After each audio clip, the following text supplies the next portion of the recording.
Okay. Welcome to the Talking Hoosier Baseball, IUBase.com uh, play-by-play of the live stats. Uh, Game should be getting started any second now. We won't know until the first at-bat is done, unfortunately. And another unfortunately, we are limited to the University of Washington live stats. We don't have those nice handy-dandy MLB live stats today. Uh, and so it's going to be a little more difficult to tell pitch wise what's going on. We're not going to see Paulie throwing 98% of his pitches for sliders today. So we won't be able to tell anything fun like that. But we're going to do our best and have a good time.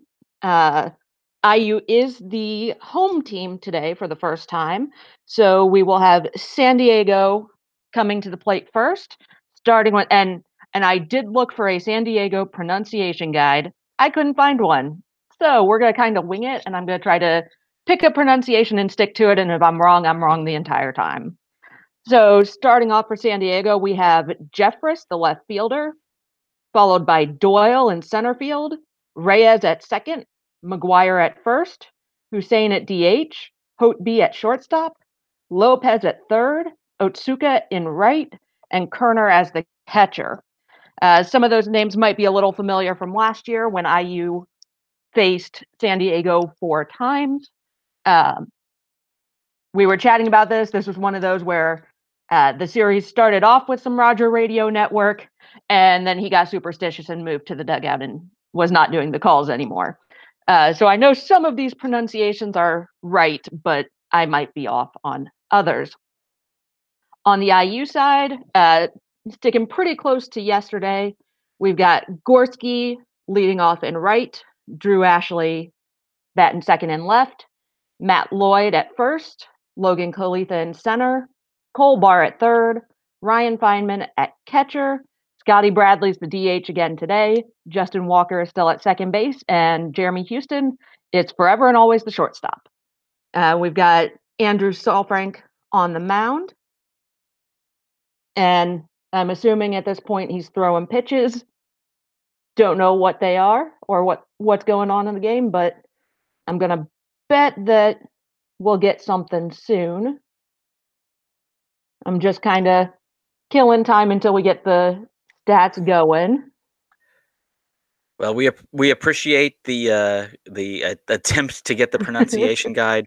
Now, if I remember right, this was the last year's San Diego series was the one that Laren Eustace played in, right? Yes, Laren Eustace was in that one. Oh, it's still nowhere near as bad as Cangelonis. That is still my favorite pronunciation. Okay, and here we go. So Jeffrey grounded out to Jeremy at shortstop on a 3-2 count. So that would be a G6 on a 3-2 count.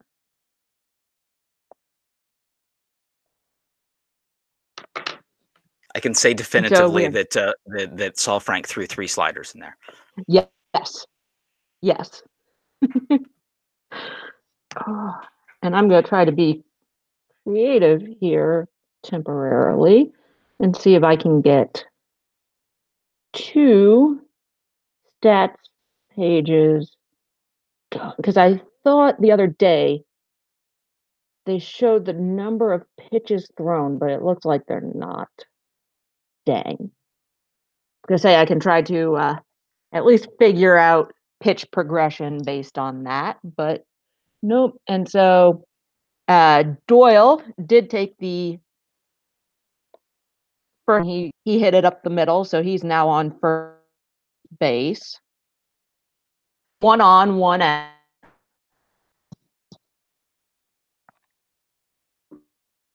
That one is at least a little easier to tell what's going on. Count. There's not a whole lot else it could be. Yep. Yeah, because you don't know how many were fouled off in that first at bat. Yep. I like, and of course with looking versus striking versus swinging. So I like the 1-0, 2-0, 3-0 counts, or 0-0, those work. So Saul Frank throws a first pitch strike of some variety. That's always good. And with Andrew, he's actually he on the season throws about 64% of at bats are first pitch strikes, and he throws about 65% of his pitches for strikes. But as I say that, he plunks Reyes, so there are now runners on first and second with one down.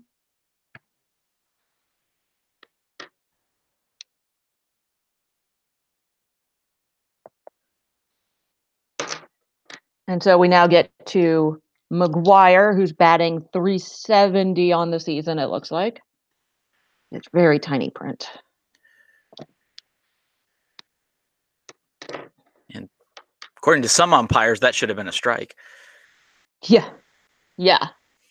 That has been an interesting rule change this year. And it has definitely gotten a lot of people upset this year. There's been some pretty bad calls already this year.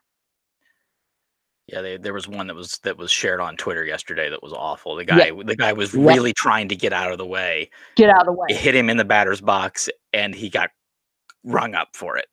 Yeah. Well, it was one he was. It looked like he was about to pull the trigger and swing, to get his backside in the way of the ball, where it's going to hurt a little bit less. And he got rung up for it, and that is absolutely wrong. For those who are interested on the basketball side, IU has finished up the defeat of Rutgers, and so they are trying to keep this season going pretty well. They really closed out the season strong. I think if they can win one Big Ten tourney, they could be an NCAA team. If they win two, I think they're probably in. Could just play it safe and win the whole Big Ten tournament, and then they have to be in. That doesn't happen very often, though. IU and Big Ten tournament don't go well together in basketball. So we're still working on McGuire. He's got a 2-1 count. First pair of pitches were balls. And then now a strike.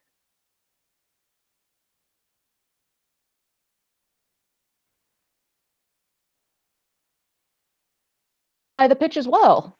So Saul Frank appears to have a little bit of control issue here. Yeah, this was Loads the not bases. how we wanted to see things start. No. Performances, I trust him that he can get out of it. Yeah, no, I agree. But far.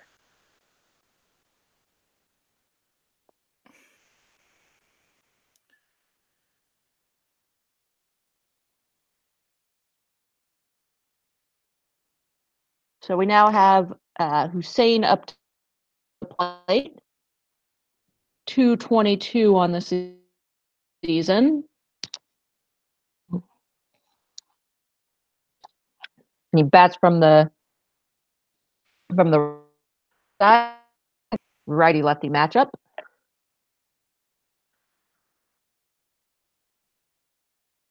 So we'll see how Saul Frank does with a bit of early pressure in the first inning. First pitch. Haven't seen anything yet. This was so much easier with the MLB one. So first pitch is a ball.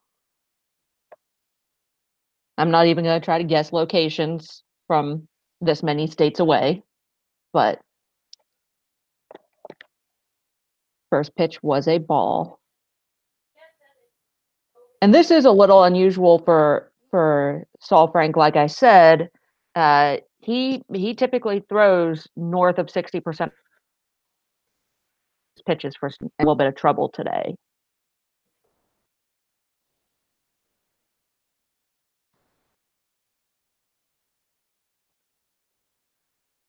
On the plus side, coming into today, as he throws a strike of some variety, uh, opponents are only batting 143 off of him with runners in scoring position, uh, which is about half of what it is without runners in scoring position. So far this season, and in 5 1/3 innings, when he's gotten runners on, he works to get out of it. And as I say that, there's a single to center field that brings in one. So bases are still loaded, still with one down. Well, credit our outfield in Kalitha Yes. for keeping that to one. That's been Yes. pretty common. Second base is almost not scoring position against Indiana. No. It off of a single, no. No, the outfield arms are phenomenal.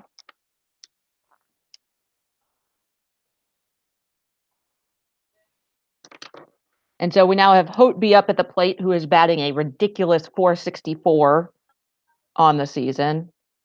I know he was one that we faced last year as I pull up my scorecards.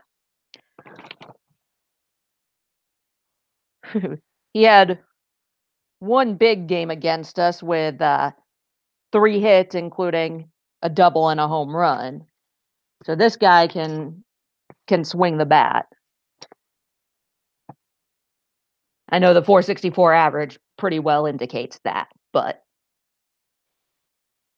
so it's up to a 1-1 count on. He is a lefty and is also a senior, so this is his last time around.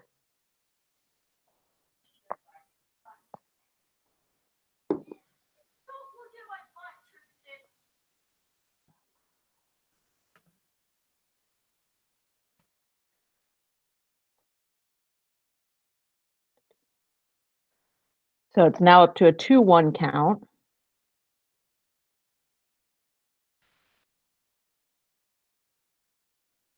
I'm trying to see what, pretty well a moot point right at this moment, but seeing who on their team has any bit of speed.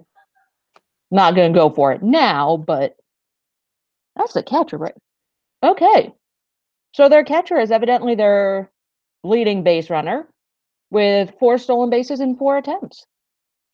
Not something I expected to see, but okay. Not used to catchers being the big base stealing types.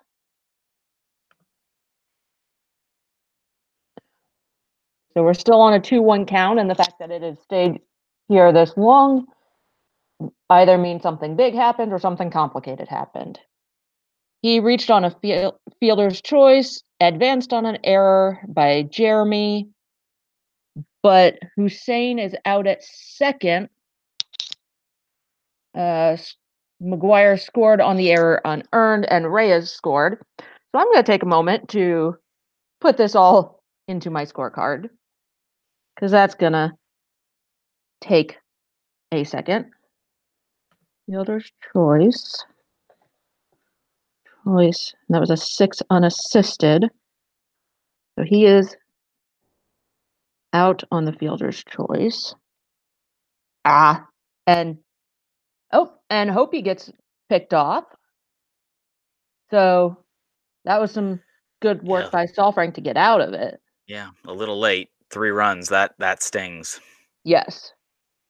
And these bats, the IU bats did do well against San Diego last year. But we So haven't we'll seen see. this guy yet. Right. We have not seen this guy. He is a junior college transfer. It's his first year in San Diego. We have not seen him, but we know that he's a lefty. Okay, so he was picked off. Andrew to Lloyd to Jeremy. That's 3 runs on 2 hits. Yep. 1 error. And was there anybody left? I haven't made it that far. He scored.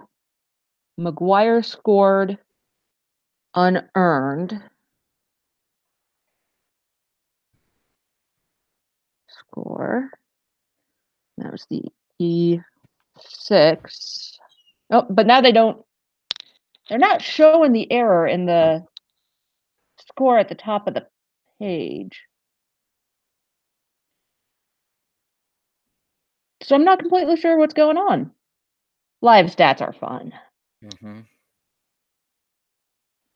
But I believe there was nobody left at this point in the game.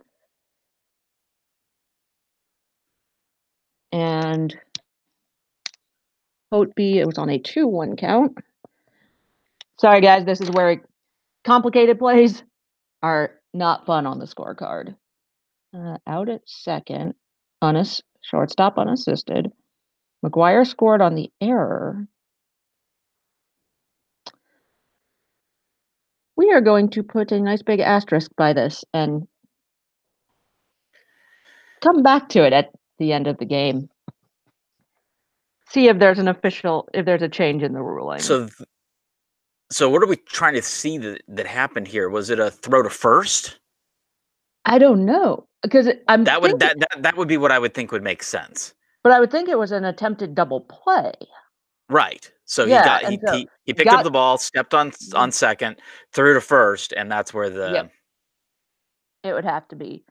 It's just throwing me off that they're not showing the error in the line score. Okay, yeah. They don't have that up there. Yeah, for the team, they're not showing an error, which is throwing me off. Oh, but Gorski singles to right center. So he's getting it going here early. And it wasn't in a 0-2 count.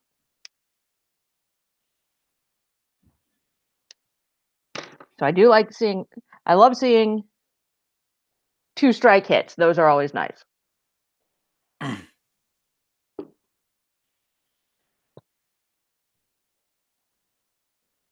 So we now have Drew Ashley at the plate. Drew on the season is batting .275. But he's been productive, and my productive statistic is different from on-base percentage or anything like that, because I count errors as being productive. If you put the ball into play and they couldn't make the play, that's productive. You did your job. He's been productive about 47% of his plate appearances so far in the season. Yep. He does pop up here to second base, which is not productive. Well, yeah, you're putting pressure on the defense to do something. Yep. When you just strike out, that you don't. Yep. Well, unless you swing at a pitch, that's in the other batter's box, like they did a few times in Tennessee. Yes. That's the only exception. Yes, I do. I would not recommend doing that on a regular basis. Yeah. No, about the only. I don't count those wild pitch strikeouts as being productive. Okay. So much because you did not put the ball into play. Yeah. You just lucked out. Yeah. The error, you at least did something to cause it. Yeah. I also count, for example, sack flies don't hurt. They don't help the batting average. I count sacks, RBI groundouts, as long as it wasn't a double play. I guess you don't get the RBI in that case anyway, but I count if you score a runner and do not cause more outs than you scored runs, it is productive. So I guess if you manage to score 2 runs on a double play, I would count that as productive. I've never seen that before, though. So we are in a 2-1 count against Matty Lloyd, who had one of the biggest bombs of the year against San Diego last year. Put it onto an apartment complex? Yep. Beyond the outfield? Beyond right field, yep. Yeah, I remember Roger was very complimentary of that one. And he grounds out to the pitcher, but it does move Gorski into scoring position. And he is a fast runner. There are many reasons he's a leadoff guy, and his speed is one of those reasons. Okay, 1. That was on a 2-1 count. So we are now to Logan Kalitha with runner in scoring position and 2 down. Still waiting on that first pitch.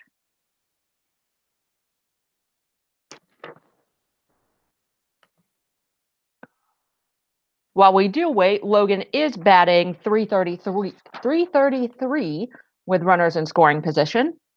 He takes the first pitch for a ball.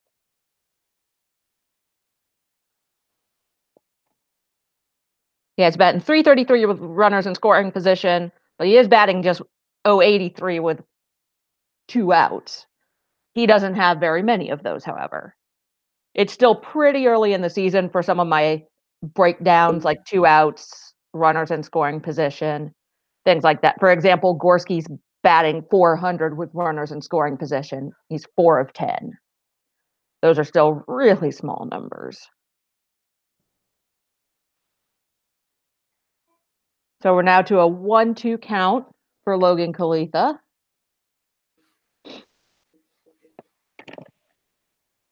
This is where it gets really suspenseful because you never know how many pitches are being fouled off.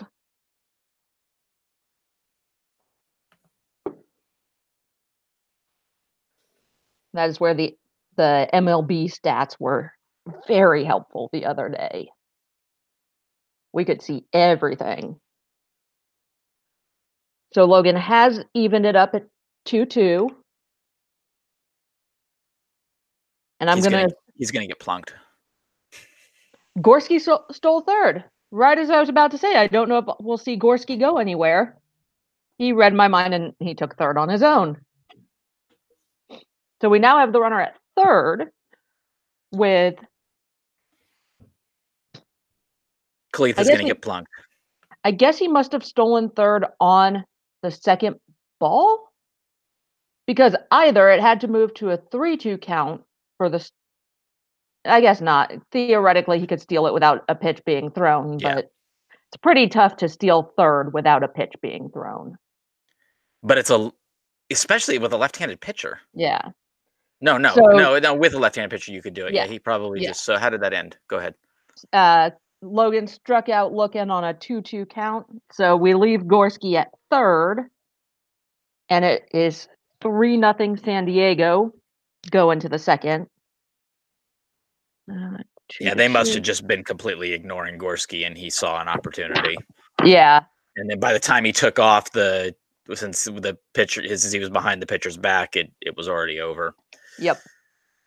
While we're in between innings, I do have something to share here. So, because if anybody wanted to know kind of what we were talking about earlier as far as Matt Lloyd goes, here is a really good picture of San Diego's ballpark. Now, this is not where this game is being played, but where last year's series took place. And the roof of the apartment complex in the lower left there. Matt deposited the ball on top of that roof.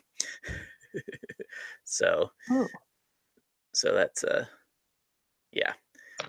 So that was a pretty I'd have to say that was a pretty impressive shot that he hit. Yes. That was another one where we just wished that there was video feed available. And it turns out that the stats do, if I would expand it to the full screen, which I try not to do during the game, it does have the number of pitches and the number of strikes. So I might be able to salvage this a little bit after the game, and that is exciting. Where are you seeing that? Because I've been full screen the whole time. If you go to in that top bar of options, if you go to the home and visitor stats and go to the pitching part, it's the very end right before ERA. I'm assuming that TP is total pitches and ST is strikes. Yep, that makes sense. Okay. But I can only have so many tabs open at one time. I thought I looked for that earlier and I didn't see it, but okay. Yep. So we are up to Lopez in the batting order. He's batting 206 and he's at a 1-1 count so far.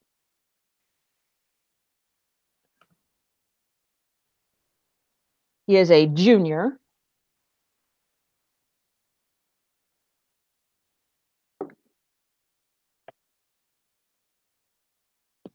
He is up to a 2-1.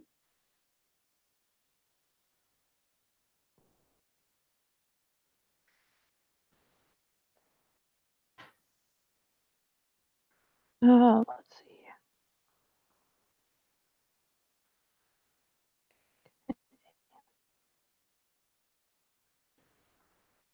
Hey, and Lopez fouls out to right field on a 2-1 count. To right field, yes. The R's and L's on this thing look so similar when they're small.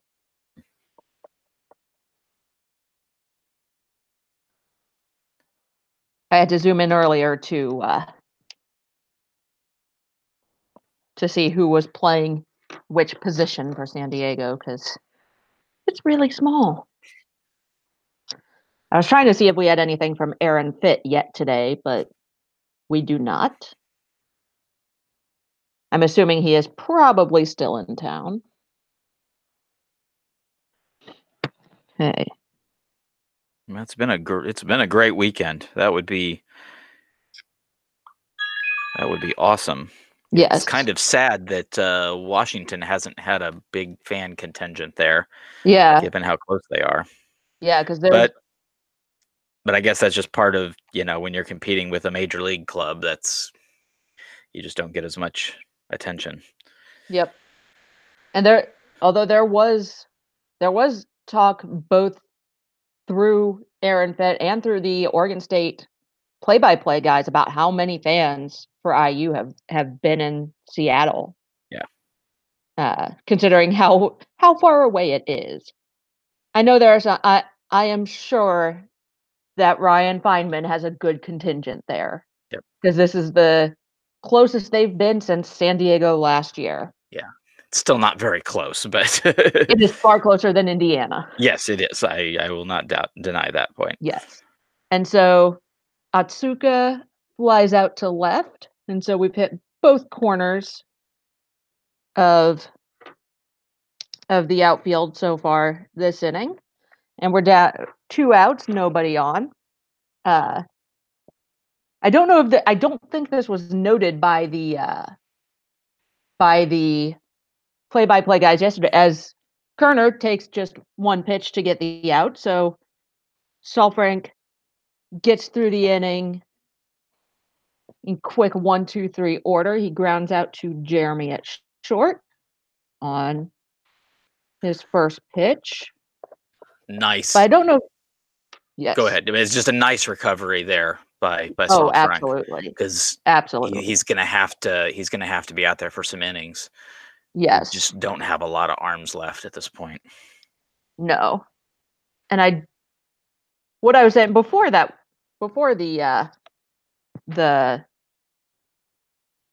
third out happened was I don't know if this was mentioned by the radio guys for Oregon State yesterday, but Feynman and Femmel, the Oregon State pitcher, are actually former battery mates while they were in high school.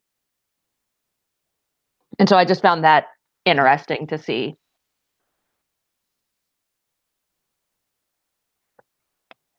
And based on, I think it was Twitter from this morning, he also knows Ben Baird from Washington, who hit a home run last night for his first career home run, evidently. And Ryan congratulated him. So when you're playing on the West Coast and you're from the West Coast, probably more likely that you know the guys out there. Yep. So we are now to the bottom half of the second, and we'll have Cole, Ryan, and Scotty due up. Let's see. We're still facing the lefty, so is there anything fun coming up? Cole. Well, Cole takes a first pitch ball and a second pitch ball. Cole has walked in 17% of his plate appearances so far this season, which is actually among the best on the team. It's the best out of qualifiers. The only one higher than him is Justin Walker at 19%, but he hasn't played in enough games to qualify statistically. There you go, Cole Barr. Cole Barr homers to left center on a 2-0 count. Not quite the same as a 3-0 green light, but we'll gladly take that. That is Cole's fifth home run of the season. It was to left center. I do not know the dimensions of left center, but any home run in this ballpark is big. Yeah, he's been showing power. He has. That's a double, triple, and a home run in the last 24 hours. Yeah, and that's 4, 5, 6, 7, 8 of his 12 hits have been extra base hits. He is hitting for power and doing well at it. Now this is an interesting choice with Scotty Bradley coming up, because to have Scotty Bradley as the DH against a left-handed hitter, that seems like an interesting decision. He has not seen many at bats versus left. He has been almost exclusively righties. Yeah, I don't know if that was a choice made before it was known who was pitching, but he only has 5 plate appearances versus lefties on the season. He is up to a 2-0 count. I mean, well, if that was a decision, they could have pulled a funny one and like put Paulie Milto in there. Yes, he did hit a home run in BP this morning. I love that. I always joked with Roger and the parents and everyone that, especially when I was a student, I would have paid to watch pitcher BP, and I didn't pay to get into the ball games. I so wish I could have seen an Evan Bell or Jake Kelzer BP. Yep. You don't get to see 6'8" guys swing it very often. But Paulie was a two-way player in high school, and coming into college, didn't know exactly when he got to college if he was going to pitch or if he was going to play first base, but there were already established first basemen when he got here. Yeah. But he can hit it. If I had to pick one pitcher on the IU team to get a hit, I'd pick Paulie. No doubt about it. Okay, so Scotty has worked it to a full count. Nobody on, one down. But I think we missed saying it, but Feynman ground out to third base, and Scotty fouled out to the catcher, so he hit it straight up pretty much. Yeah. That was on a full count. Yeah. And so now with 2 outs, we are to Justin Walker.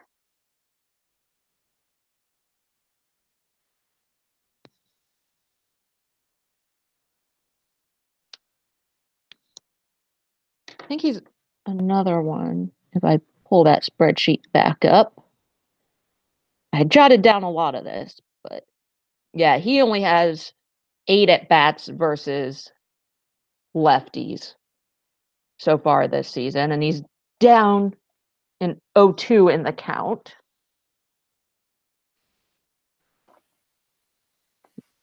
Keep looking at the wrong line. And takes a ball.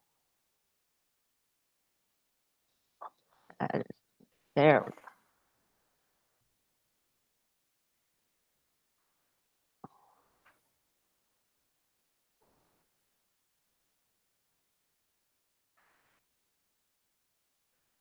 Still 1-2, which either means he's fouling something off or something happened. He struck out swinging on the 1-2 count. And so, let's see.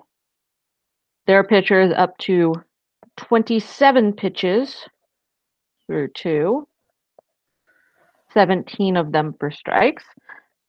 This is going to be my only way to keep track of anything, is to get that number at the end of every half inning. So Hoosiers do get on the scoreboard thanks to a home run by Cole Barr. And evidently, I wonder what language it thinks it is. Oh, so evidently, Twitter believes that the solo shot Cole Barr tweet by the IU baseball account is written in Indonesian, and it's having trouble translating it. Because that sounds exactly right. And so we move to the top of the third and back to the top of the order for San Diego.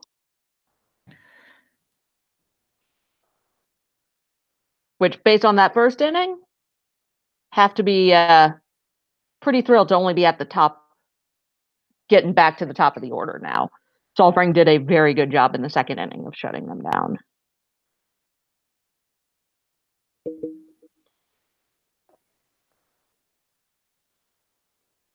So we're still waiting on that first pitch.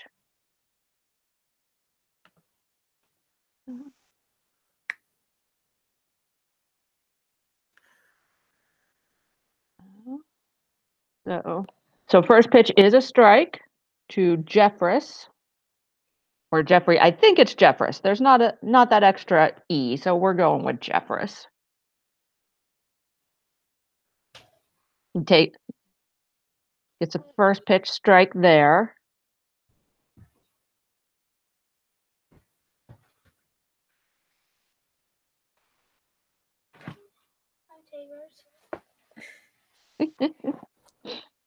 Okay, second pitch is a ball.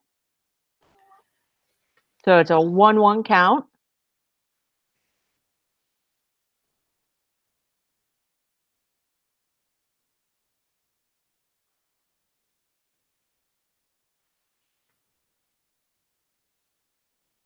And he flies out to left field.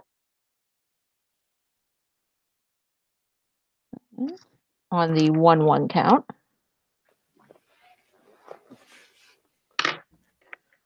So we move to Doyle, who had the single to get the offense started first time through.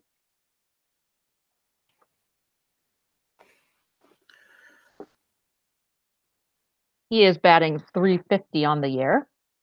And he, on first pitch he sees, he grounds out over to Cole at third base. And so that's now 2 down on just, what, 1, 2, 3 pitches? 4 pitches. 4 pitches. Because it was a 1-1 count and he hit the ball. So that was 3 pitches. Then, as I mentioned the first time around, I say as a data person. Yep. So first pitch to Reyes is a ball. No, my goal in my TA position in grad school was to convince undergrads that statistics is not math. That was my goal of my job. As Saul Frank throws a strike of some kind.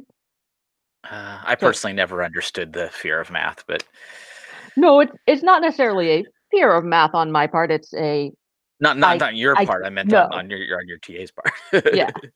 No, because I'm one of those, I cannot do mental math while I'm multitasking at anything. And so doing this and mental math at the same time is not the easiest. You mean by math, you mean arithmetic, basically. Arithmetic, yes. No, I mostly don't. Addition. Yeah, arithmetic is, I guess I'm somewhat decent at it, but it's not fun like other math is. Right. No, I remember one of the first things the undergrads would come up against that was kind of new and confusing was standard deviation. And so my fun activity to show that was the height of the Indiana basketball team. We are at a 2-2 count. I'm not sure if anything else has happened, but it's been at this 2-2 for a little while. Could be foul balls, could be something complex. Never know. But then showing that like Cody Zeller is several standard deviations above the average for the team. Yogi Ferrell was almost 2 standard deviations lower than the average. So that was one that was always as Reyes works the count full. No, that was always the fun. And he strikes out swinging. That is Frank's first strikeout of the game. And he is actually averaging he strikes about 12% of the batters he faces, which is about middle of the pack on the team. And so that's 2 3 up, 3 down innings for Saul Frank. On one of these innings, I'm going to forget to check this, and I'm going to be so upset. He is on 40 pitches through 3 innings, which, considering he threw 21 in the first inning, that's not too bad. So can you figure out how many foul balls there were then? I threw later after the game to figure out. But you're just noting that down. You're noting these totals down. Yep. Yeah. Okay. Yep. I'm just curious about your workflow. That's all. Yeah. No, because I do, and I've always done this. The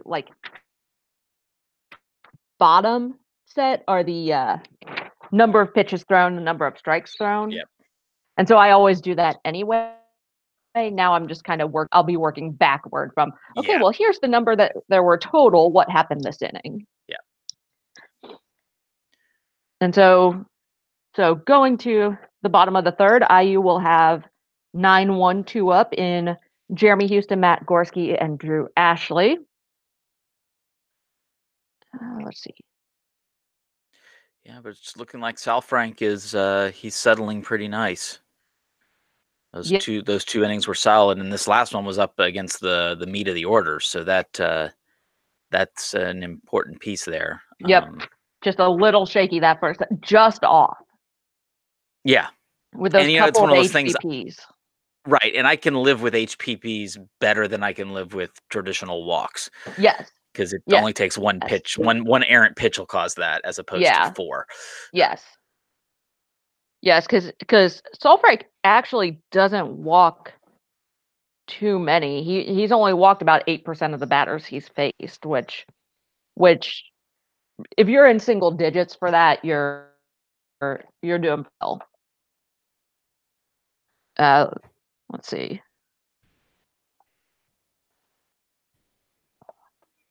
Some of the pitchers I figured we might see. Oh, and pretty quickly, Houston with a double to left field on a 1-1 count. That's double really lead good. Off. I love the double lead off. Yes. Why Jeremy is in the 9 hole. Because that was interesting, because that was something we weren't sure was going to continue with the new coaching staff, and it is just going right along. Yep. Even at times when he is, I mean, granted, his average is still lower. Whoa. But among the last 4 in the order, he does have the best average, and he hits last. And so that's I think that's telling of that hey. And he's also, go ahead. Sorry. While his average is down, he is productive in about 36% of his plate appearances. So and he sees a lot of pitches. Base, he does good things. Yep. About the only one. Let's see. I actually have this. So he sees right at 4 pitches per plate appearance, which is one of the higher. There are a couple who are higher. Matty Lloyd sees 4.3. He sees a lot of pitches. So Gorski grounds out to third after a first pitch ball. So we are now at runner on second with 1 down. That was productive. And it didn't move him over. Oh, that's right. He was already on second. I'm sorry. You're right. Yep. No, I would have had to get to the other side. He would have had to gone the other way to have made that productive. Yep. Jeremy's not that fast. He's fast. He's not that fast. So we've got Drew Ashley coming up, and either they're chatting with the pitcher a little bit or something like that because, okay, there's the first pitch. He takes a ball. Drew's another one who is fantastic at working those counts back, fouling off pitches, seeing a lot of pitches. He didn't do that quite so much yesterday. He had 2 at-bats with just 3 combined pitches, so he was a little aggressive yesterday. Now a 1-1 count.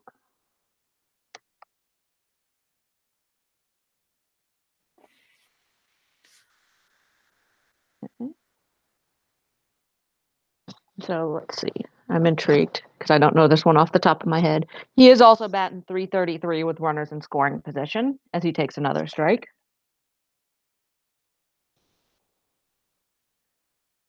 And he's an odd one. I know this doesn't apply in this situation, but he's batting .300 with 2 outs. He's the highest on the team as far as those who qualify. Jake Skrine is perfect 1-for-1 in 2 out at bats. But he has only had one of those. And Drew pops up to second base. So a not productive out.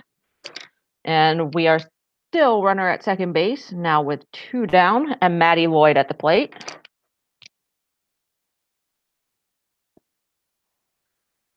And Lloyd is a little odd. He actually hits better against the left-handers at .357.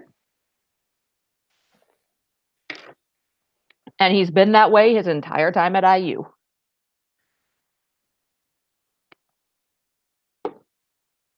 As we wait for the first pitch. He's not doing horribly against right-handers, though, at 200. Not great, but not horrible either, especially for this early in the season when opponents have thrown lots of right-handers at the Hoosiers.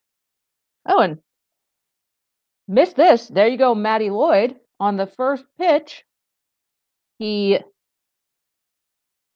hit up to score Jeremy. Awesome. Down 1. Let's see, score. Down 1 with runner on first and 2 out.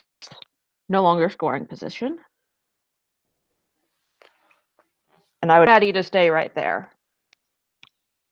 He knows what he does well, and his speed is not among his best qualities.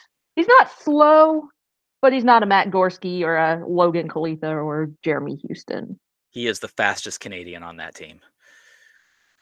Yes. So we're waiting on the first pitch to Kalitha. Which something has happened. There's a first pitch. Kalitha takes a ball. We have not seen a Kalitha plunk in a while. I think he's about due for one of those.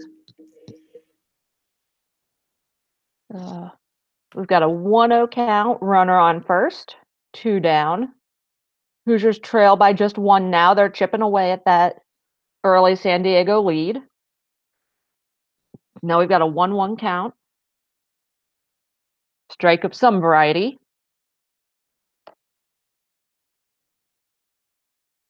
Wish we knew what kind.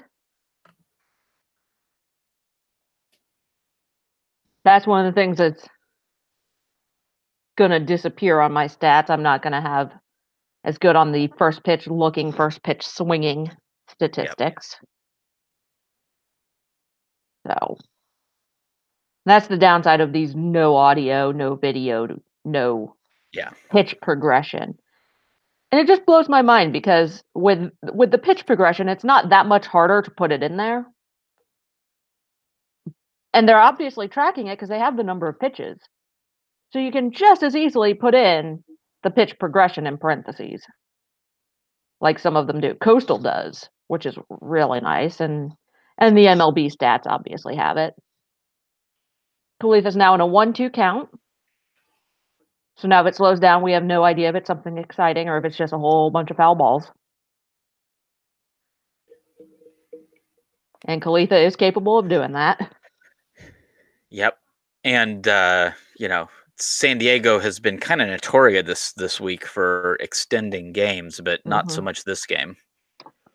Oh, okay. As I talked about Lloyd staying put, he gets caught at second. So that ends the inning. He is caught stealing catcher to first, or catcher to second. I was thinking 2-4 as I was right. I can't write and talk at the same time, evidently, because that was 2-4, not 2 first. But they may have thought that the same thing you did, that, hey, they're not going to look. And with 2 outs, hey, let's get him in score. Let's see if we can take a shot, get him in scoring position. It's not a huge loss if it doesn't work out. Oh, I have no problem with it. I just wasn't expecting it. Yep. Okay, so he is up to 41 pitches through 3 as the Hoosiers get 1 back. And that needs to have an RBI there. And it still shows that Lloyd can be dangerous if he try, and he will make an attempt. And we want to keep that in the mind of the Purdue pitching staff, because oh my goodness, they threw over to him like 8 times when we played at West Lafayette that one game. That was hilarious. Yes. So far, not counting the Northeastern, and I'm going to have to count this one out as well, because these stats, unlike the MLB ones, do not show it. But Lloyd has been thrown over against twice this season. So far, the leader is Drew Ashley at 11, followed by Matt Gorski at 9, and then Jeremy Houston at 7. So some of the guys are drawing some interest over there at usually first base, sometimes second. A couple of them have gotten throws at second base.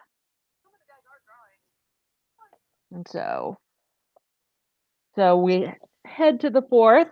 Hoosiers trail by 1.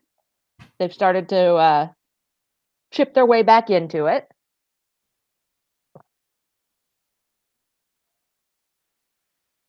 Those 2 runs were scored on a home run by Cole Barr, and then a double, an RBI single by Jeremy Houston and Matt Lloyd, respectively. And then Matt Gorski also has a hit so far today. No walks so far, or plunks, but there are only 2 strikeouts through 3 innings. And actually, for as rough as the start of the game yesterday was for strikeouts, they only ended up at 10. So I say only at 10, but for this team, 10 is about that breaking point to me. If they're doing much more than that, it's a little shaky depending on what the rest of the offense was. And the situational, are you striking out with runners on third and fewer than 2 outs? But 10 is not bad for this team. If they can get under 10, they're doing really well.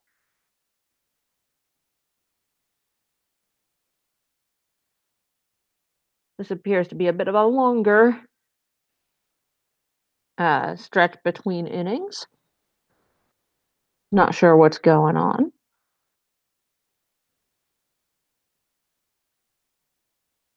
But we are at 4, 5, 6 in the order with McGuire, Hussein, and Hotby, who had a hit by pitch, single, and fielder's choice, respectively, in their first plate appearances.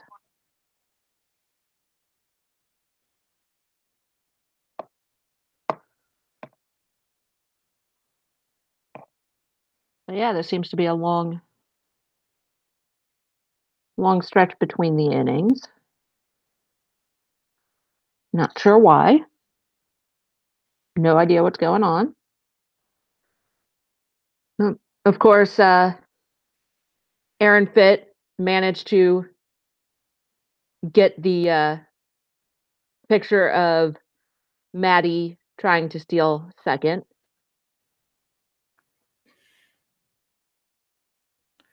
And it looked maybe a little closer than I expected it to be, but still definitely out.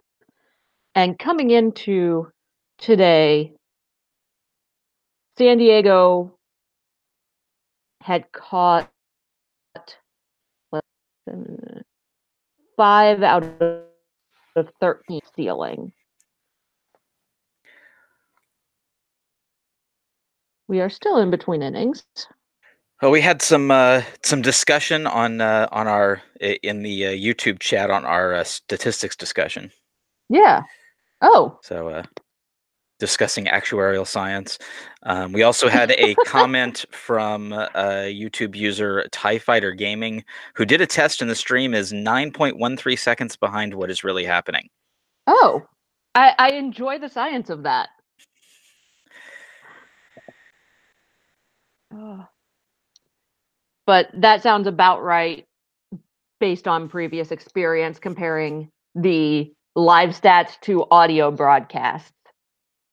And there's evidently even some differences in live stats depending on where you're, because we were having that the first game. Mm-hmm. The live stats were different for all of us. I'm really not sure what's going on here. Are my stats just so? Let's try refreshing this thing. Nope, still. Yeah, no, I'm seeing the same thing you are, and I've been a few seconds ahead of you. Okay. Because based on your calls, I think I've been a few seconds ahead. Yeah, and some of them I've been a little behind since I'm trying to write it while I'm. Yeah, I know, but I think it was a case which I knew you were looking right at it, and oh, gotcha. And yeah, you called it like 3 seconds after it popped up for me. So yeah. Of course, there's also lag in me seeing what you're doing, so we have all those lags. Yeah. Yes. Technology is wonderful until it isn't. Let's see. All right, let's look at San Diego's, see if they're saying anything. San Diego's Twitter is even less updated than Indiana's. Yep. So I have no idea. Are they possibly changing pitchers? Oh wait, no, we're pitching, but yeah, we're pitching. But I haven't seen anything on either Twitter feed. Last thing for Indiana baseball is the 2-out single by Lloyd. And did a seagull drop a fish on the field? Oh, that would be awesome. Not gonna lie, that would be awesome. That's actually happened in a college game this year. Oh, so and we suddenly have a whole bunch of something. We have a pitching change. After stuff. Yep. McGuire walked in the first. And before no, that won't matter. So that'll be fine. Hussein singled through the right side.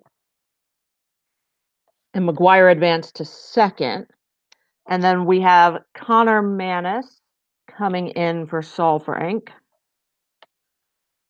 with runners in scoring position. I figured it had to be something like that where they were just delayed seeing it. Yeah. Yep. And so we've got Hotby to the plate, the guy who's batting .448 after the fielder's choice in the first inning. He bats lefty compared to Connor's righty pitching. An interesting decision there, but yes, but yeah, they clearly decided that. Well, I haven't seen a ton of matchup changes from Mercer. I think he's just kind of going with who he thinks is gonna execute pitches, and and right now, I mean, Saul Frank was solid in innings 2 and 3, but you probably just felt that that Saul Frank, I mean, he just hasn't pitched a whole lot this year, so it makes sense to go to someone like Manis, somebody that he knows has a good chance of executing pitches in a tough situation. Yep. And so those counts on the first 2 plate appearances were 3-1 on the walk and 1-1 on the single. And once I find this. And that was the first true walk that Saul Frank. Yes. Yeah. Yes. So Saul Frank ends the day with 48 pitches. I don't want to put that at the bottom since we've got another pitcher this inning. 48 pitches, 26 of that for strikes, which, as I mentioned, is low for him because he's usually right at that 65%.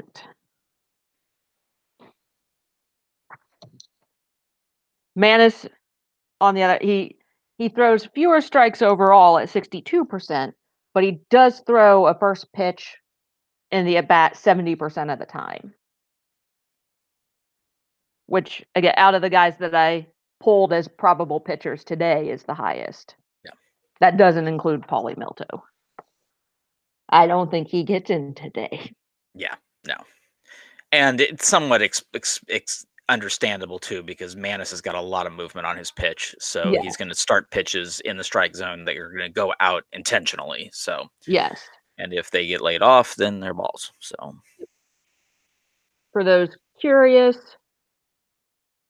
Paulie throws about 66% of his pitches for strikes, and he throws first pitch 66% of the time.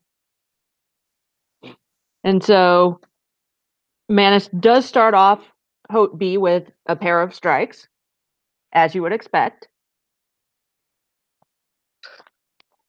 No, Connor's one who seems to just go at guys. Ball around, he's going to go at you. But he doesn't strike out guys too often. The batter's faced have struck out. yes. Ooh, is it a double? Yep, double play. Let's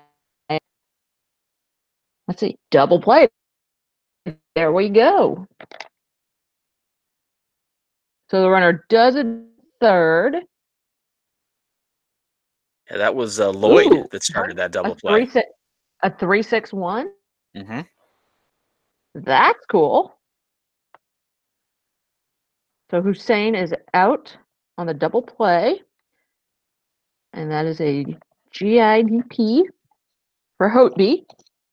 So we now have runner at third and 2 down. That was on an 0-2 count.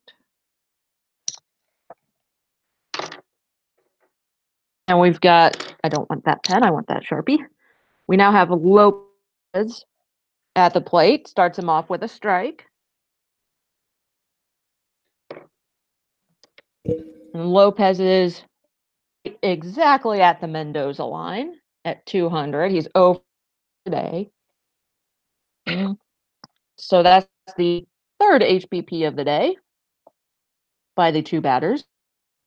So we now have runners on the corners and Otsuka at the line, who is 328 and flew out his last time up. We do have 2 down, however, so just take. Yep. As long as he can get this guy, it's not going to hurt, but he's got to get this guy. Yep. Doesn't matter how you get him. Just get the out.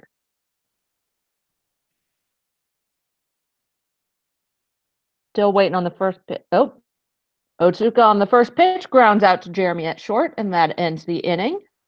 No damage done. Nice work, Connor. Yes. And on just a few pitches as well. Gets through a full inning on 6 pitches, 5 of them for strikes. That's pretty impressive. Double plays are a pitcher's best friend. Yes.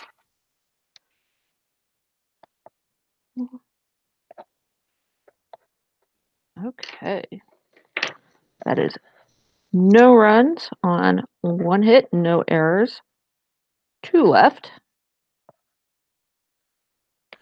So they're still not showing an error. Yeah. That is unusual. That is weird. Because that was clearly in the play-by-play, but it's not in the line score. Yeah, I'm going to see if it's still in the play-by-play.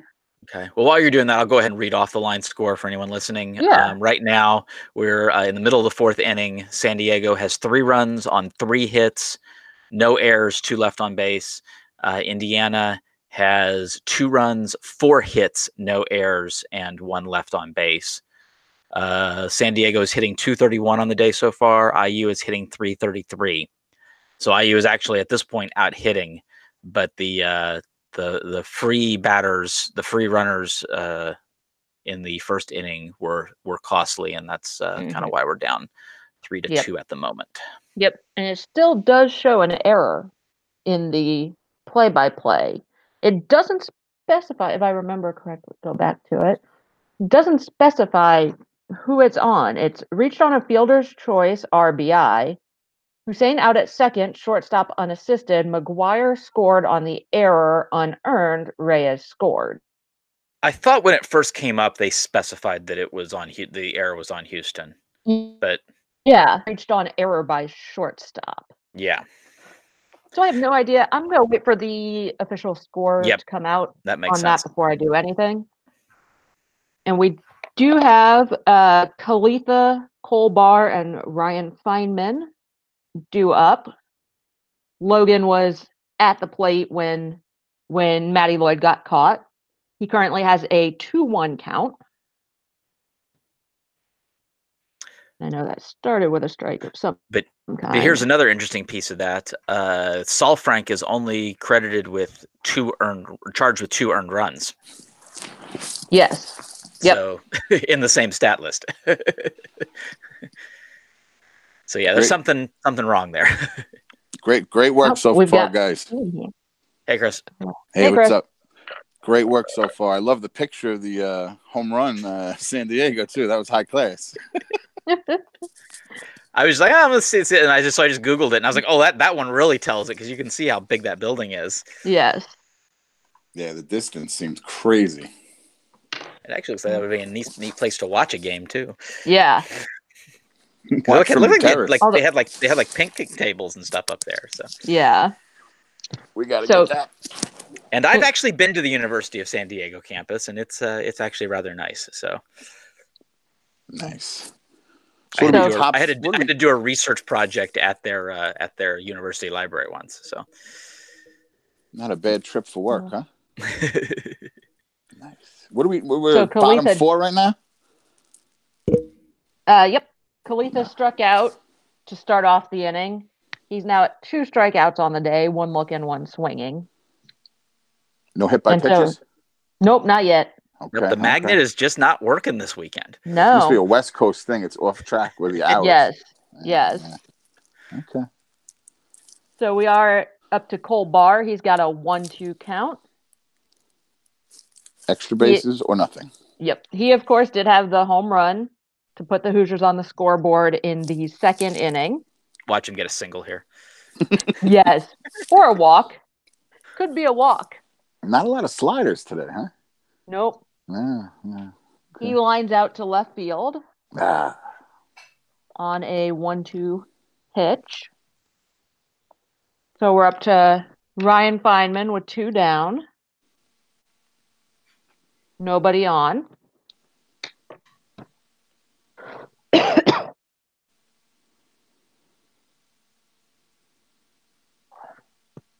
We wait for the first pitch for him. He takes a ball for the first pitch. I had a couple people asking why no Wyatt Cross today. And I said, maybe because Feynman's from the West Coast and he really, really lobbied to play all 3. I don't know. I would not put that past Ryan. Right? That's what I thought. All. There's that. I would say more importantly, though, if you look at the progression of the series, it's they had Ryan call Paulie's game. So he had to pitch on Friday to call Paulie's game. Yep. They were playing Oregon State yesterday. It's going to be Ryan catching. It's going to be Ryan Feynman. And now you have a left-handed starter. Yep.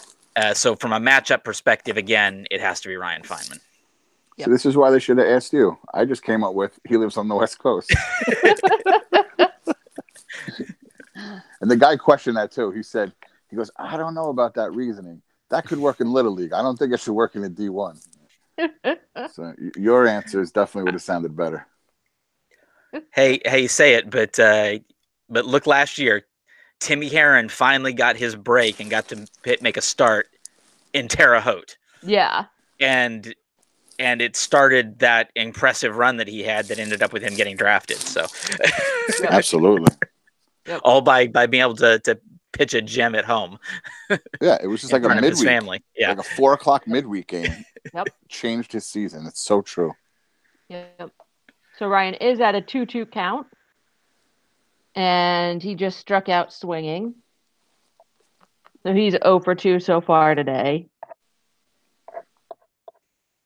And their guy is up to 56 pitches through 4. 34 of them for strikes. Yeah, the Hoosiers are nibbling away at him. So down 1, I'm not feeling too bad at this point. Are you gonna be hanging out for a little while, Chris? Yep. Okay, I'm actually gonna go quiet for a few minutes. So I'll let you guys chat. Okay. Well, I tried to catch up on my math. So what happened? That first inning was real rough. It was errors and hit by pitches. Pair of HBPs, and then some unknown error that's not really showing up in the system. It's not showing up in the line score. It didn't. It initially said it was on Jeremy, but now it just says scored on the error and doesn't say who it was on. Okay. So that might be something to look up at the end of the game. Saalfrank's pitched much better. I mean, he pitched much better after that, though. He did. He did settle down. Started off the 4th with the walk and the single, though, and Connor was able to come in and clean that up a little bit. 6 pitches, 3 outs. That works every time. Yep. Gotta love those double plays. Yeah. He's probably good for a couple innings because he didn't pitch. Has he pitched? This weekend I don't think he had, unless he pitched yet. No, because it was just Paulie and Maddie. He didn't pitch Friday. We know that. Yeah. He didn't pitch yesterday. Give Connor a couple innings. Let him go a little bit. He's solid. Yeah. Yep. Doing a great job again, Cass. Really. Thank you. Great stuff. It's a little harder with this stats system as opposed to the MLB one. Yeah. Never thought I'd appreciate it more. Yep. Yeah. Not having any idea what's happening makes it much more interesting. A couple of times I feel like you've gotten a bunch of pitches at once today. Yes. That's not easy. Or the start of last inning where it was all of a sudden there's a walk and a hit and a pitching change and without any notice ahead of time. It's just all of it at once. Well, I'm sure people are appreciating the effort. I know I was until I could jump on. Yep. And Kerner has a quick fly out to center field on the first pitch he sees. So that's now 4 outs on 7 pitches for Connor. He could finish the game. Yeah. This might actually be the last Cassady cast. I was looking at it. It could be. Because women's basketball would keep going on, but you would think there would be home radio. Not necessarily. Greg will go to any postseason play. Oh, right. But I would think they would throw a kid in the booth at the bar for a home game. They didn't for the home opener. Yeah, I would not. That's true. I would not base anything on that on assumptions. Yeah. Unfortunate. So, you would think the home team. But then you know what? Yep. Maybe the road team will have it. Yeah, Cincinnati did. Yeah. We rely on the road team in our home ballpark. It's so weird. Yeah. Hey, it's their choice. They're allowed to do it. Yep. So if there are any more like that, and it's not midweek, middle of the afternoon games, I won't be able to do this because I'll be at work. Of course. But any weekend things, if there's not a broadcast, I'm down. That's great. So Jeffress, the leadoff guy, is up to a 2-1 count. Nobody on, 1 down.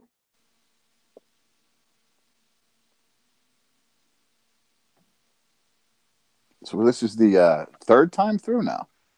Yes, this is the start of the 3rd time through. He's the leadoff guy. Right. And he's out somehow. He flied out to right field. 9 on a 2-1 count.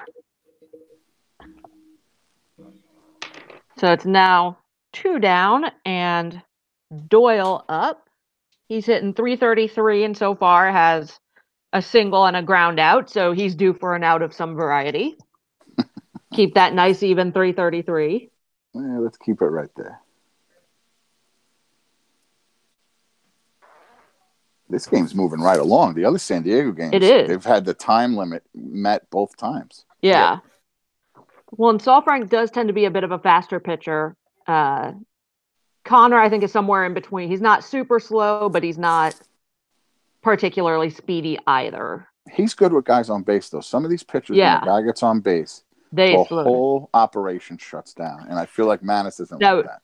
That was pissing off the Oregon State fans yesterday with Cal. All right, yeah. And I loved it. Cal is guilty of that. Cal's guilty of that. And we've had a few others, but yep. I don't feel like Manis is that way. No. But you know what? Whatever works. It's not like I'm going to get mad at one of our guys. Nope. Whatever you're more comfortable with, that gets us back in the dugout, buddy. About the only thing that I'm going to get a little frustrated with are lots of pickoff attempts. Yeah. Focus on the header. I'm like that too. Yep. That's about the only thing where I'm like, just get the guy at the plate. I mean, there's other ways to slow down the running game. You know, you could change how you go to the plate. You could change the motion a little bit, but 1,000 throwovers, it just kills it. Well, it just scares me. The number of throwovers, just in general, not necessarily by IU, but the number of throwovers that I've seen go wrong. The more of those you throw over, the more likely it is that something's going to go wrong. So we've been stuck on this 0-2 count for a while. So I'm going to bet he's fouling off a bunch of pitches. That would be my guess.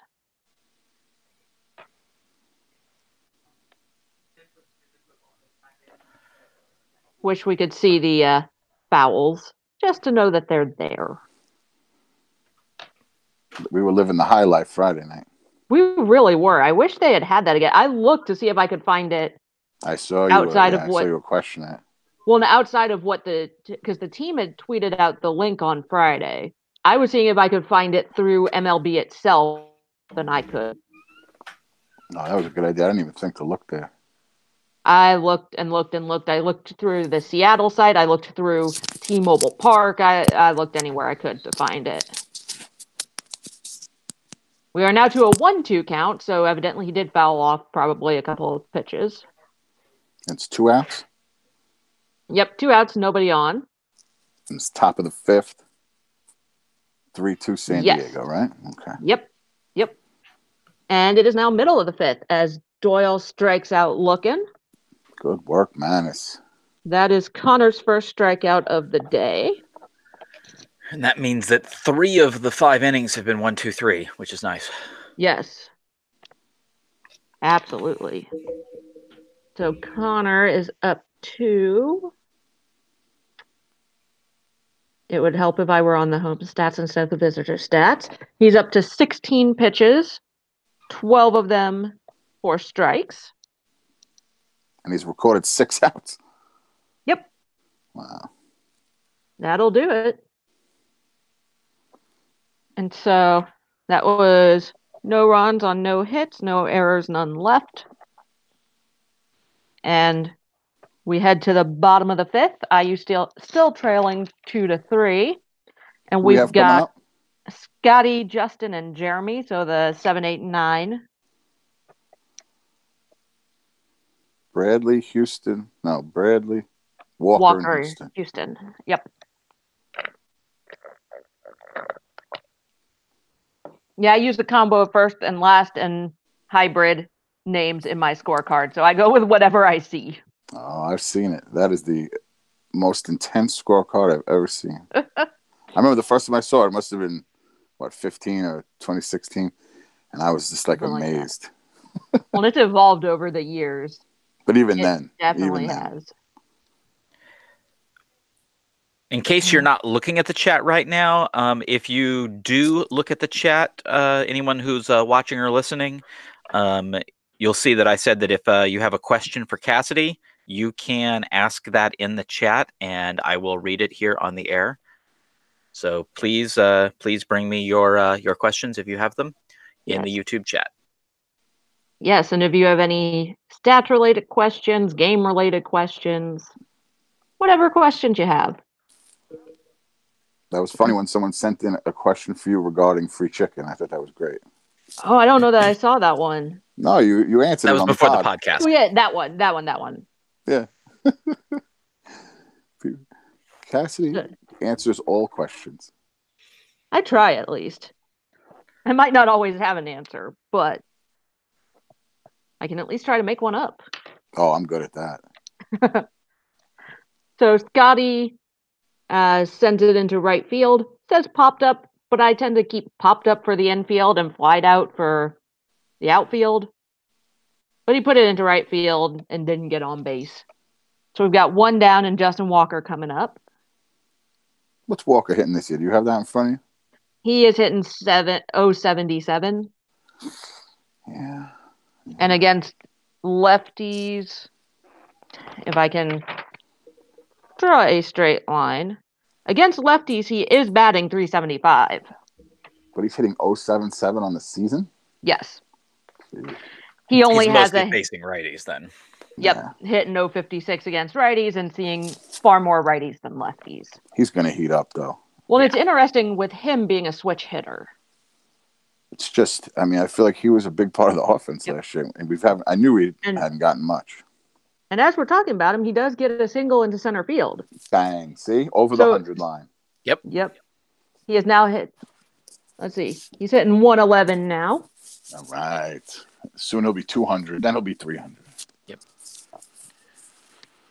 So that was on a 2-1 count. This time last year, Caleta was hitting like 600, right? Something like that. He was hitting something ridiculous. So we got one on, one out. Yep, 1 on, 1 out. We've got Houston at the plate, who doubled to left field to lead off the third inning.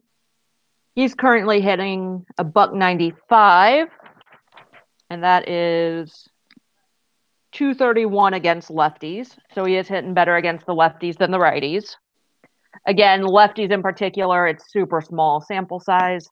Those are pretty unreliable at this stage. They just make interesting tidbits. Wonder if we might see a hit and run here. Oh, I would not be with Justin. That would not surprise me in the least.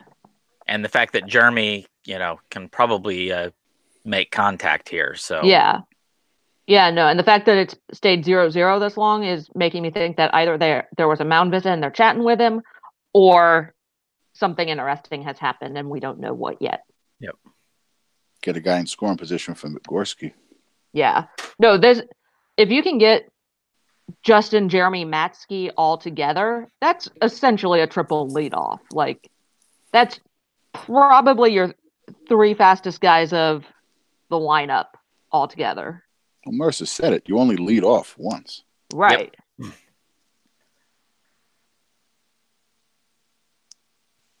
So we're still waiting on that first pitch. Haven't seen anything yet. So I'm betting they're probably chatting, or something very complex has happened. Not very complex, but Walker advanced a wild pitch. And that was the first pitch. So now runner in scoring position. That was the first pitch. It was a wild pitch. It broke up for a second. Yep. It said, advanced to second on a. So it is a 1-0 count. Pitch made on second, 1 out. Yep. 1-0 count.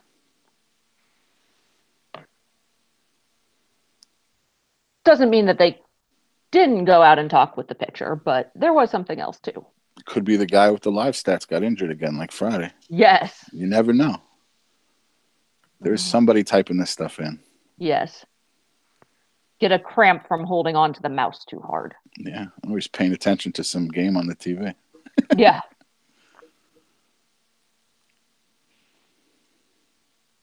So it's still a 1-0 count. So either they have now gone out to talk to him, or something exciting has happened. Cassady, what kind of a keyboard are you using? It's just the laptop keyboard. I don't have a separate one. Okay. I'm thinking about it in the future now that I do have. I don't know if I've actually opened it and used it yet. I have a and I'm gonna need scissors for this. I realized with the podcast this week, now that I do have the nice new wireless mouse, that realized that my laptop only has one USB port. And so trying to connect the full mic configuration and use the mouse at the same time were not possible. And so I got one of these nice handy dandy multi-ports. So now that I have that, I could consider getting a separate keyboard. So we now have a 2-0 count and a 3-0 count. Nice. I can't see them doing this on purpose. No, not with. I love Jeremy, but not with the 9-hole hitter. Yeah, but they might Not be to get with the bases open. They may be not intentionally throwing him anything he can right. hit. Yeah. Nibble, Yeah, see if you get him to bite. But look who's up next. Right. I'd be going right at Houston. Oh, there is a strike now.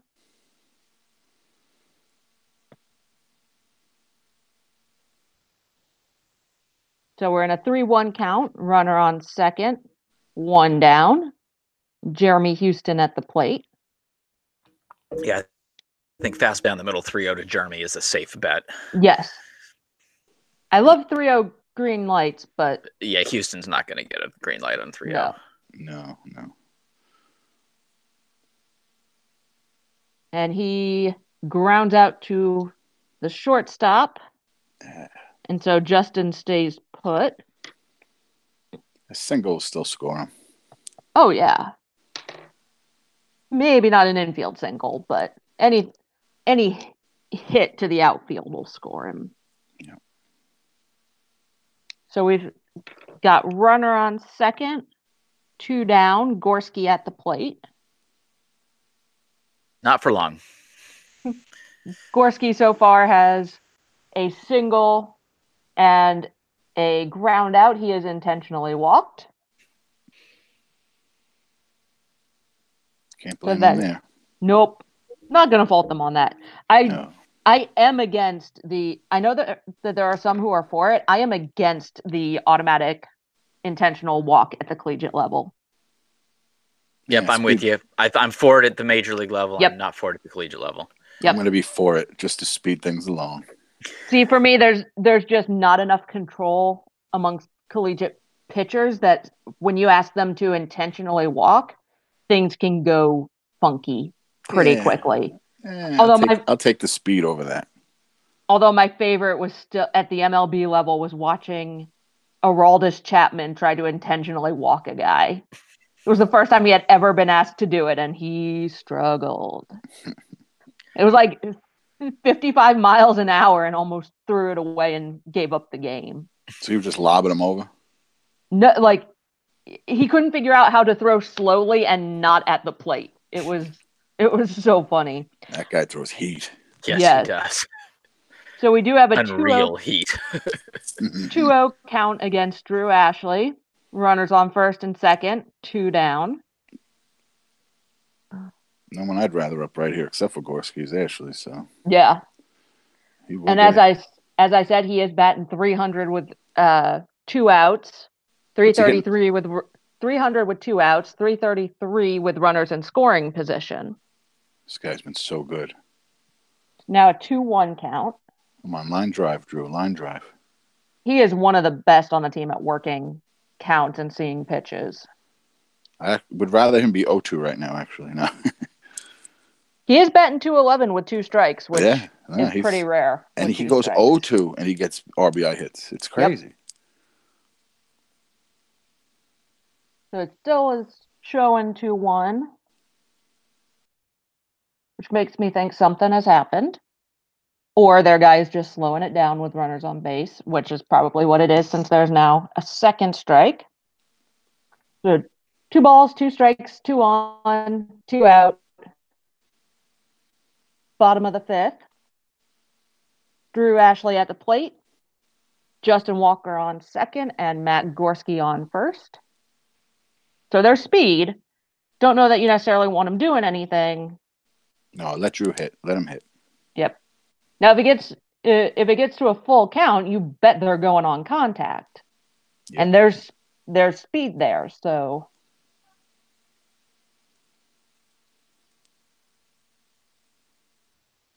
we're still at 2-2. Yeah, that means an extra base hit scores Gorski. Oh, easy. A good single could score Gorski on a 3-2 count. Mm-hmm. Yeah, especially in this park. Yeah. Big gaps, right? Yep. If you can hit a gap, it's going to go a long way, but it's evidently relatively tough to hit those gaps. So he reached on a fielder's choice. Hit it to third base. Unassisted. Fielder's choice. 5. Unassisted. So that is Justin out on the play. And Gorski and Drew left on base. So we move to the 6th. San Diego still leads 3-2. And while I'm thinking and looking, their guy is up to 72 pitches through 5. Through math. Looks like 16 pitches that inning.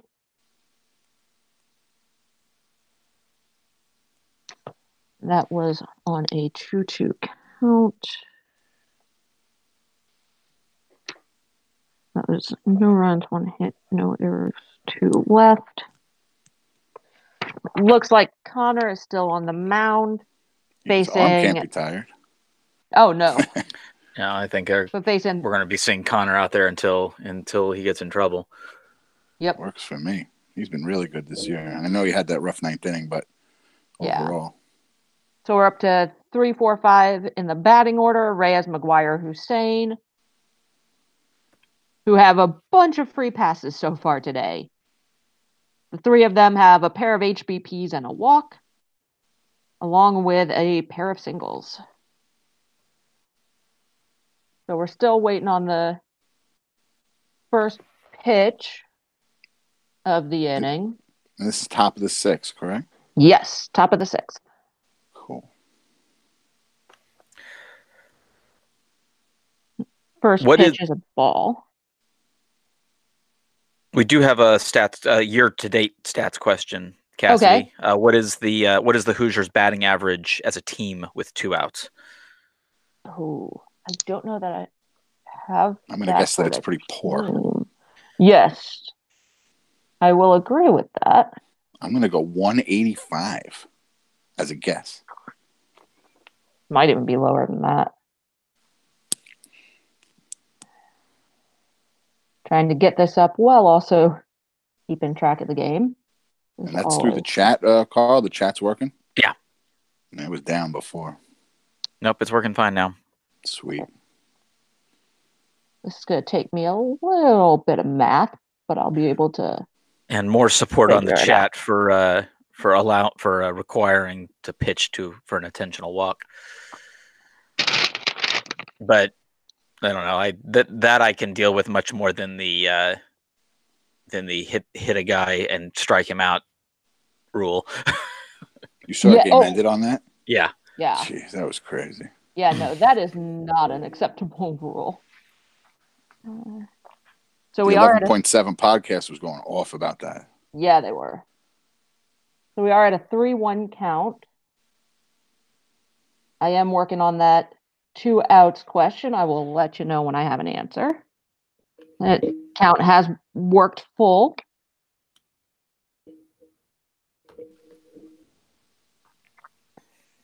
This game is a lot less nerve-wracking than Friday night. Sitting there with that no-hitter every damn inning. Yes. Yes.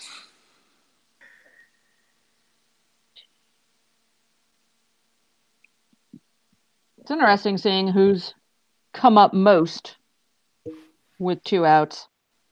Matt Lloyd has had 17 such at bats so far this season. The count is still full. Haven't missed anything yet. And he is hit by the pitch on the full count. So evidently San Diego has stolen Kalitha's ball magnet. Yeah.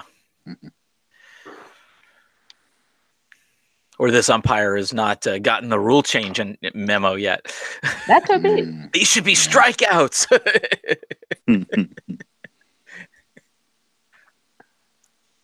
One, two,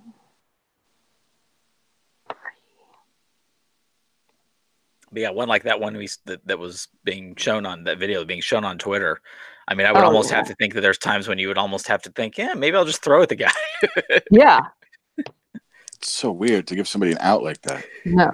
I mean, if they clearly lean into the strike zone, sure, give them the strike, but it should be based on where the pitch was. Yeah. I'm sorry, no pitch that is in a batter's box should be called a strike unless it's swung at. Yeah, I was going to say, unless it's swung at. Ask Sam Crail. Yeah. That ball was over the white line of the batter's box. Yep. Awful call. Oh, there's another question in the chat I noticed. Not a question, but a comment. He says, Orange and Blue Hoosier says the HBP, the hit by pitch, was Tracy Smith's favorite offense. I don't know. Those Schwarber home runs were pretty awesome. Yeah, I have a feeling this is an older guy. I think he's going further back. Oh, I'm sure. Especially out in Sembauer. I wonder why it's Orange and Blue Hoosier. Maybe he's a Mets Hoosier fan.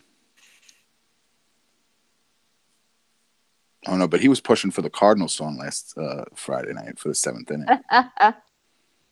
Yeah, so he's not. Well, then I couldn't help but laugh at the roll the barrel at the end because that's my friend who grew up in Milwaukee. So that's a Brewers thing? Yep. Yeah, that's good. I like how people... Along the lines of San Diego having a new ballpark name, she is not looking forward to Miller Park not being Miller Park anymore. Neither's my buddy. His last name is Miller, and he likes having that Miller Park. Okay, so McGuire in the 4 hole, he strikes out looking. So 1 on, 1 out. And we're up to Hussein, who has a pair of singles. Was also caught in the double play. I got another buddy named Wilkinson. So you know how there's the Wilkinson Hall? Mm-hmm. Nice. Yeah. But then now we lose Miller Park. So they each had a stadium, but now only one does. I've decided I am not doing this math in my head. 9 plus 13. We're still waiting for the first pitch of this next at bat. And it's 1 on, 1 out?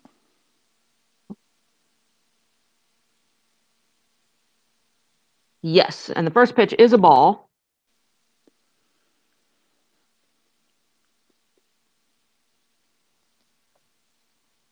One on, 1 out. Top of the 6th, down a run. Okay.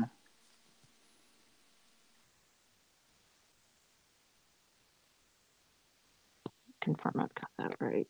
We wanted close games. We've gotten 3 of them. Yeah. Gotta give us credit for that. We've competed all weekend long. Yep. Second pitch is a ball.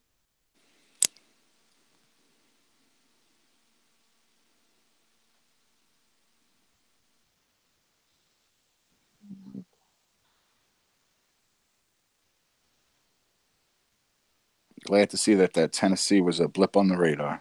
Yes. Because 2 of those games, there was just no competition. The first 2 were ugly. Yep. So Hussein has another one of those pop up to right field. If it goes to the outfield and it's not a line drive, I call it a fly. That guy was 2 for 2, right? He was. Good. And batting .333. Yeah, I remember his name from before. Yep. So we're back to Hotby, whose average has gone down to .433, thanks to a fielder's choice and a double play.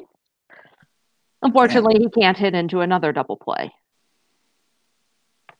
because we are already at 2 outs. Oh, Beanie. There was a balk. Oh no, that's 2 now on us for this showcase. Yeah. So there's now a runner in scoring position with 2 down. I wonder if it was a throw over balk. I don't know. Maybe he dropped the ball. It's so many balk possibilities.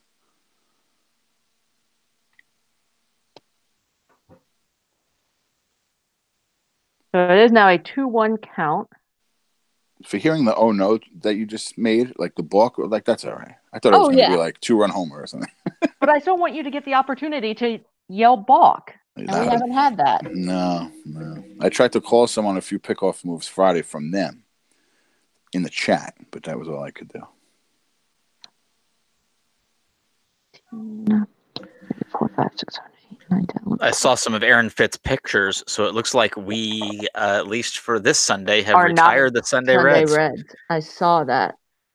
Oh, that's right. I saw the picture, but I didn't put the 2 things together in my head. Yeah, it's the solid whites, right? Yep. That's right. Now, this is also our only home game of the weekend, so. That is true. But last year we would have wore red on Sunday. So yeah. Well, at this point we were still undefeated. Yeah. And now Sundays have not been quite as good for this team. Not quite. Nope. So it is a 2-2 won the first count. one. Mm-hmm. Yeah, we're 1 and 2 on Sundays right now. Yeah. So do we want to take bets on what the 2-out batting average is? 185 I had. Yep. I'll do 167. Carl, you are closer at 151 with 2 outs. You win the Price is Right showcase. Yep. So yeah, 2-out hitting has not been. When there have been 2-out hits, it tends to be really good. But then there were the couple yesterday, 2 outs, and nobody was on, so nothing happens. So wait, that was 2-out batting average or 2-out with guys on? 2-out batting average. Right, that's what I thought it was. Okay, and what was the final number? 151. 151. So with guys in scoring position, it's got to be torpedoed even lower. Well, let's see. It's going to be more math. But... Amazing that we have you on the line here. And it is still a 2-2 count, so something's going on. If it's 2-2 foul man balls on second, 2 outs, right? Yep. 1 out. 1 out. 2 outs. It's got. I thought it was 2 outs. Oh no, it is. It is 1 out. Now I'm confused. I thought you said there was a pop up for the second out. There was. They took it off. It's strange. And it is now it was labeled as a 2-0 pop out to right field. It is now a line out to third base. That was really bizarre on a 2-2 count. I don't know what's going on. So we think there's a guy on second. Maybe there's 2 outs. Yeah. There's a guy on second with 2 outs. I think that's clear. Probably what happened was Gorski probably tried to dive for a catch in foul territory and trapped it maybe. And and one umpire overruled the other one. Yeah. Okay. Would make sense. Because that would also account for both a strike and for a delay. So yeah. Yep. Makes sense. Just wish we knew. Okay. Yeah. So first pitch for Hotby is a ball.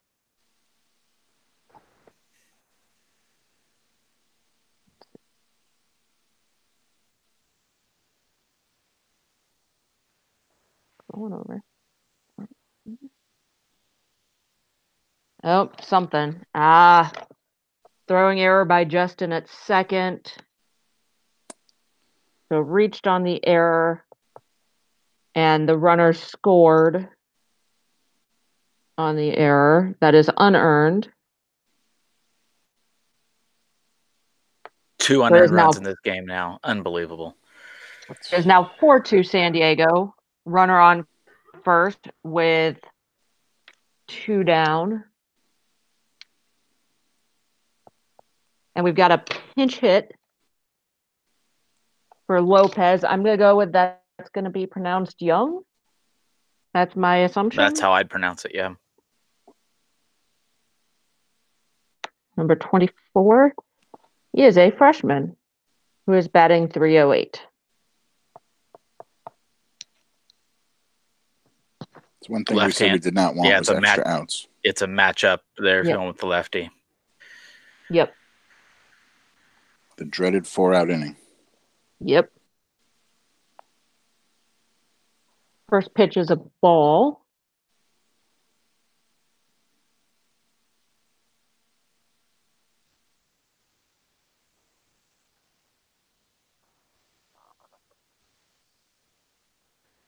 And second pitch is a ball. Since that was a scoring play, Aaron Fitt may comment on that one. I'll take a look. Yeah.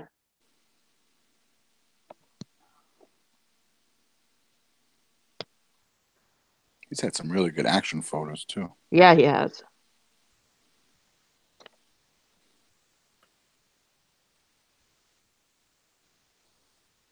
It's funny. Our Twitter account still has not sent out the stats thing. Our Twitter account, the Indiana base, still hasn't sent out the link to the stats. Huh.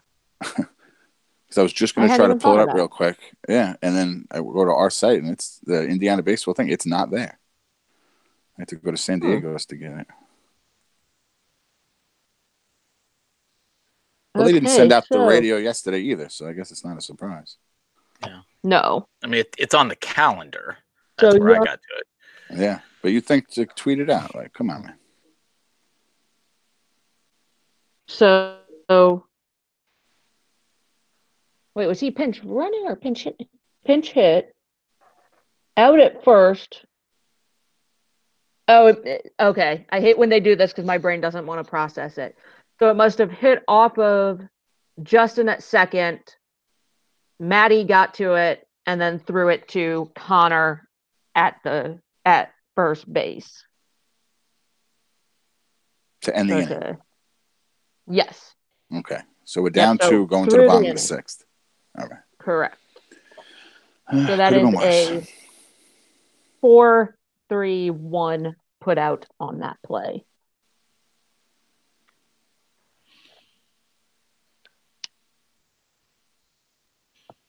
Oh, there was a really good tweet. I'm sorry. No hits. Oh, I was just saying 1 run, no hits, 1 error, and 1 left on. So, yeah, it's frustrating giving up runs without even giving up a hit. Aaron Fitt had an interesting tweet earlier on Saul Frank. Indiana Saul Frank exits with men on the corners, no outs in the 4th. Down 3-2. The physical lefty has good stuff, 88-90, topping 91, with legit spike curveball at 81-83. That can be a hammer when it's on. Just needs to be more consistent with his command. Important piece for the Hoosiers, and I would agree with all of that. Agree. Yes, I would as well. Just anyone want to throw on that Texas game tape, and you can see how good he can be. Okay, so we do have Matt Lloyd up to the plate. He's 1 for 2 today with a single and a ground out. And I guess I should, on here, update where people are. So the left fielder has moved to second base. Second base has moved to third base. And there's a new left fielder in the place of Young, who pinch hit. Oh, there you go, Matty Lloyd. Tell me something good. Matt Lloyd, leadoff home run to right field. Yeah. He's hitting well that direction. This dude is hot. He's on fire. Yep. He likes to hit against San Diego. He likes those home runs against San Diego. He likes Aaron Fitt. He's showing off for Aaron Fitt. I want to see what Fitz says on the distance of this one, if it's anywhere near his one against San Diego last year. That was on an 0-1 count. And so we now have Logan Kalitha at the plate, and I would think that they're going to get pretty close on Hendrickson soon, because he's up to 74 pitches. Yeah. Right now. So it'll be interesting to see how far they test him. They might let him. I don't know that he pitches against Barr again, particularly if Kalitha can get on. Yep. They may very well let him pitch to Kalitha, though. And I'd be surprised if there's not a mound visit right now, since we haven't seen a first pitch yet. For this That's lefty-lefty, that matchup, right? Yep. But Matt's been hitting well against lefties. Lloyd. Yep. Matt has always hit well against lefties. Oh, that's right. His splits are reversed. That's right. They are. It confuses the heck out of me, but that's what his splits are and always have been. There are some guys in the majors that have weird splits too. So. Yep. So we do have a pitching change. Well, this is good. That means we basically get a clean inning and 4 more shots here. So with four inning shots at the bullpen, that's making me feel a lot better. When we went down by 2 runs, that was like, ooh, if this guy cruises through 2 more innings, this is feeling a little bit better now. I was more upset about how they scored. Well, yeah. I mean, it's just it. Yeah. Look at it. We're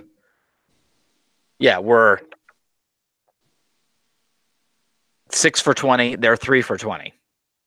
And they're beating us. Yep. That's just, ugh. So they've got 2 hit by pitches, a couple of walks, a couple of errors. 3 hit by pitches. 3.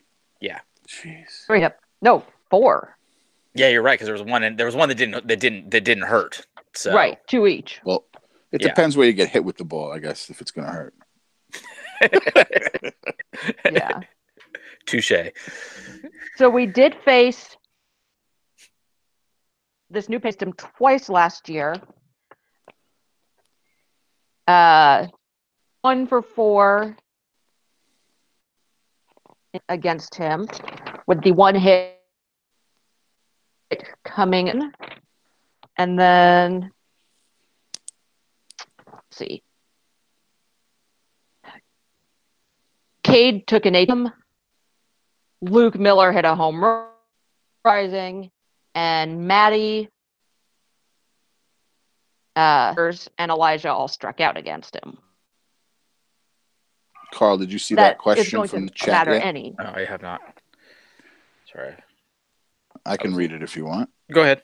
Okay. I didn't know if you were about to read it. The Orange and Blue Hoosier wants to know, how many unearned runs have we given up this year? Ooh. Once I am done looking out. 2 outs, runners in scoring position. And Aaron Fitt got an amazing shot of Lloyd hitting the bomb and then doing the helmets at the plate. Did he mention how far? He did. He said it's a no doubter. Yeah. Which means he got all of it. Yeah. Yeah. I gave him the Matt Lloyd bomb on Twitter, assuming that it was a bomb. Those whites look good. Kalitha takes the first 2 outside of the zone. Don't know where outside the zone, but outside of the zone. That's a good way to start a new pitcher. Yes. Especially for Kalitha, who is now at a 3-0 count. And Kalitha to the day was at just a 5% walk rate. I remember him really low.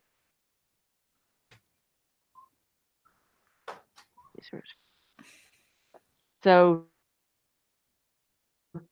has a strike of some variety. I Kalitha on a 3-0 green light, but how far out those were as he gets another. I would presume that the first strike was he took it down the middle. 1, 2, 3, 5, 6, 7. And it is a full count now.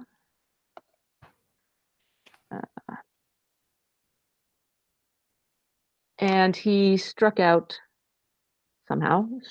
swinging on the full count.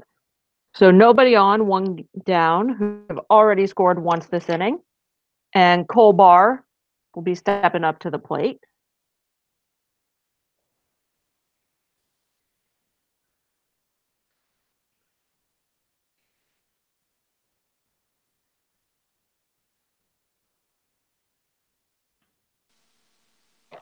He has a first pitch strike, some variety.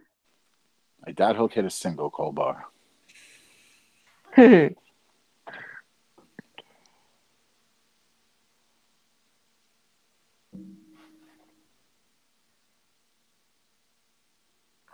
it's now a 1-1 count. You think we got someone warming up, or you think Manis comes out again? I don't think those are mutually exclusive. Yeah. I think we have someone warming up, and I think Connor comes out again. Agreed. That does I sound think like a they better give- plan. I think they give him until he lets someone get on base. Yeah. But you have somebody ready to go. Maybe with it. Beecham. We haven't seen Yeah. him this weekend. Haven't seen Beecham. Yeah, I would bet him. We haven't seen Tucker in a while. Tucker. I mean, Franklin threw one inning. He was the only freshman inning Yeah. thrown in 2 weekends. Yep. Dunkelberger hasn't pitched at all. Yeah. I don't know. I Do feel like we we got have to any- get these guys some action. We're going to need them throughout the season. Yep. Any bets on the or any guesses on the runners in scoring position batting average? 088. Nope. I'm gonna actually guess higher. I think it's higher. I think I'm gonna go. Well, I'm gonna go with my other guess, 167. You are close, or closer, 159. They are actually 8 points higher with runners in scoring position and 2 outs. Yeah, because you take out all those 1, 2, 3 innings. So Yep. Yep. True. So Cole struck out swinging on a 2-2 pitch. Damn, so this guy's come in, bang, bang, 2 Ks. Yep. So we've got Feynman up. He is the one who got a hit off of him in one of those 2 games. he had information. he had a really good series against them, didn't he? If I remember right. He did. He hit 375 Yeah. over the 4-game series. I think he had a 5 RBI game on Friday. Yeah, he likes being close to home. Yes. Yeah, he did. So he's got an 0-1 count. I'm sure he has a lot of fans at this game, I would think. Yeah. Did you see all the Gorski shirts? He had a big following there. I saw those. Those shirts were awesome. I guess they did a big family trip or whatever. Maybe they have family out there already. Who knows? Yeah. I mean, if you're going to make a big family trip, might as well make it a big one. True. Might as well go out somewhere like Seattle. Oh, yeah. As far as all the choices, this is the one I would have picked. Yeah. So we're up to there was the count. risk of getting blown out in a lot of these games, not being competitive. That would have been the only thing Yeah. I would have been worried about. But we've stepped up. We've shown out real good on the big stage. Yep. We had to go ahead run at the plate against Oregon State late. Yep. Friday night was amazing, and now this game's close. So, Yep. playing well on the bright lights.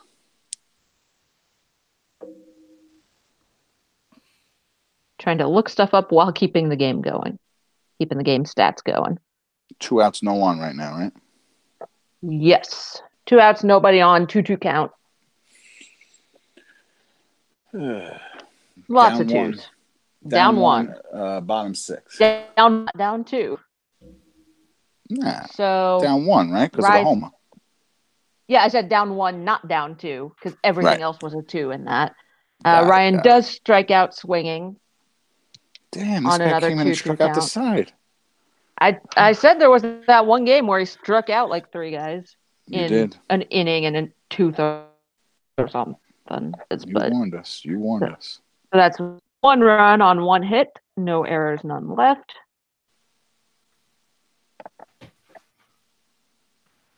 And the new guy is up to 6, 9 of them for strikes.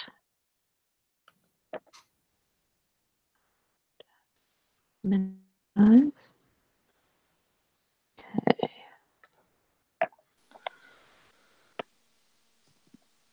I'd expect him to be back out for another inning.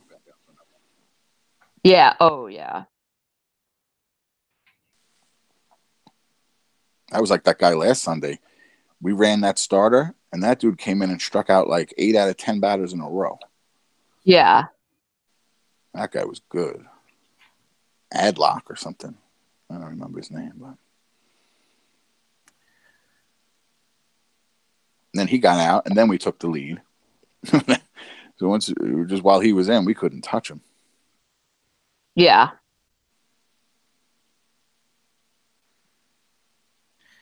So before this game, this is Kuhn is their pitcher, right? Yes. Okay, yeah, he's pitched 7.1 innings in 5 games. Oh, so he might not come out again. So he's gone a little more than an inning per game.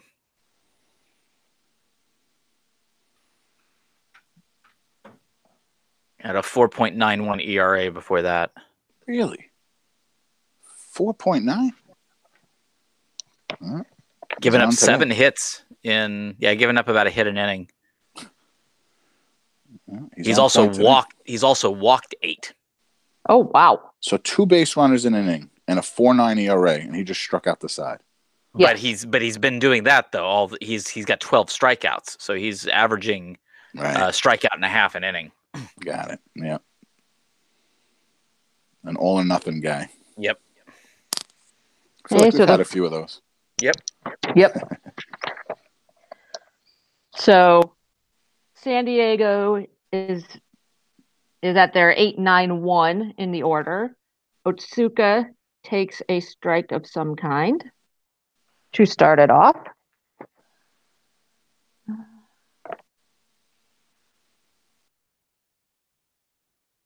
So on the question of earned and unearned runs, so far in this, including so far today through 6 innings, IU has given up 60 runs. 41 of them have been earned, so that's 19 unearned runs so far on the season, and that accounts for 32% of the runs have been unearned. That is rather high. Yeah. So that trend, especially against higher level opponents, is gonna need to reverse. An error here or there won't kill you. Errors in critical situations will. And this has been a 1-1 count for a while, so I'm thinking something has happened. And it's not foul balls yet. Oh, it is now 3-2 very quickly. That is impressive by Connor to throw that many pitches at one time. To go from a 1-1 to a 3-2 in about half a second. And there is an out. He grounds out to third base. That's 1 down in the 7th inning. Okay, well, we had another question on Twitter. And actually, I'll probably more take this one. I'm not going to exactly answer the question he asked, but so how does that average compare to the top 25 in the country?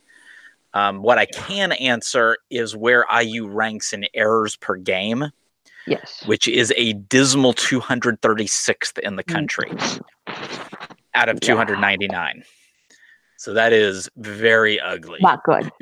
That is very not good. And I would say that the how many of those have gone on to score, we're probably near the worst in the country. Yeah. But I don't. Go ahead.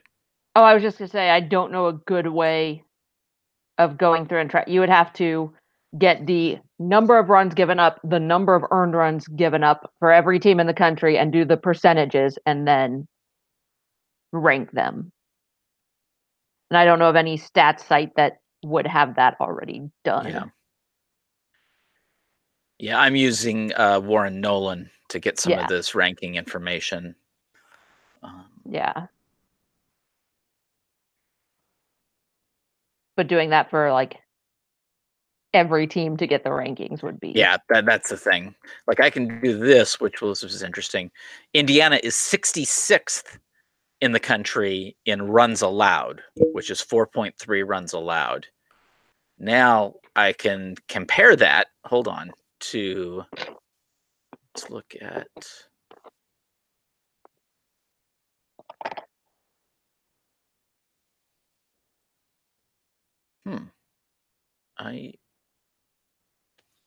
He used to have the team ERA, and I'm not seeing that now. Huh. That was on there last year, but I am not seeing that now because that's what I was going to compare it to. That I bet you we're a lot higher in team ERA than we are in runs allowed per game. Yeah. Maybe NCAA has it. I'll look. Yeah. Well, this has worked itself to a full count, and Connor does seem to be maybe not struggling a little bit more, but he is throwing more pitches. These have both been full counts so far in the first couple of plate appearances.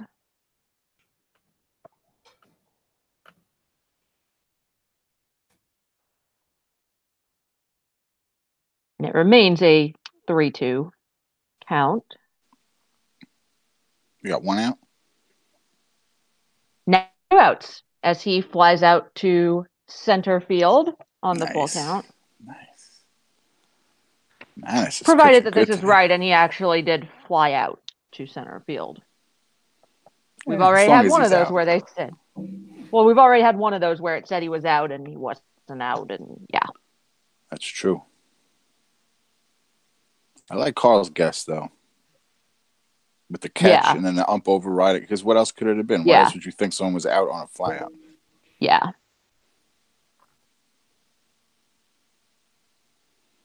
So that's 3, 6. Is that 8 outs from Addis already?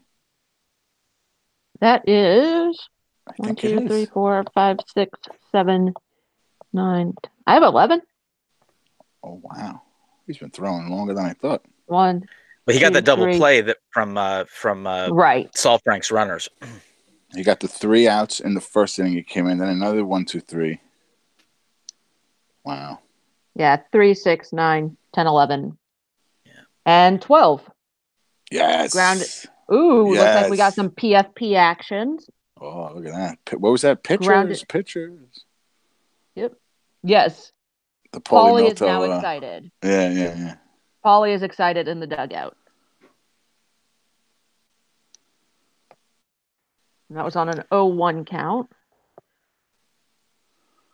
And so Connor is now up to 55 pitches.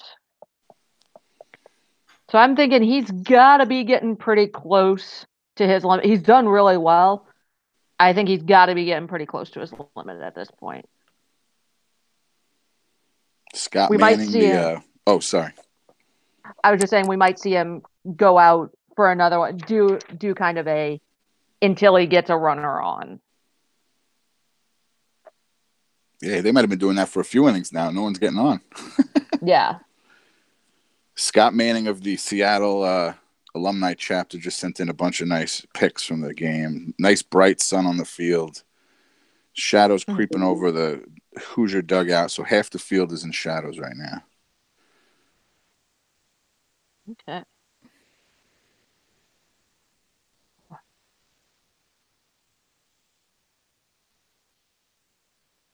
So for now, it looks like we have Travis Kuhn still on the mound for San Diego. And he will be facing 7, 8, and 9, which at the moment is Scotty, Justin, Jeremy. And they did not play Lazy Mary at the stretch. Oh. Yeah, disappointing. Oh, okay. Sorry. The national question that Orange and Blue Hoosier had was actually about how the 2-out batting average compares. Oh. But I don't think we have a way to answer that, unfortunately. Nope. It's hard enough for me to calculate that for IU. Yeah. As I said, I kind of rely on Nolan, and that's weird. I went back to his 2018 stats, and now ERA has gone from that one too. That is weird. Huh. No, because with our 2 outs, that is me color coding each itty bitty little square and counting it up each and every time. I have a hard enough time doing that just for us. So Scotty has a first pitch strike of some variety, and he's now down 0-2.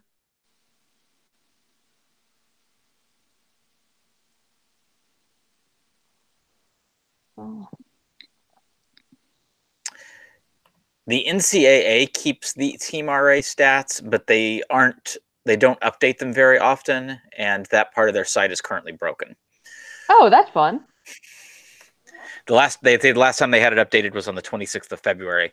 But even if you go to that, the site kicks back an error. Gotcha.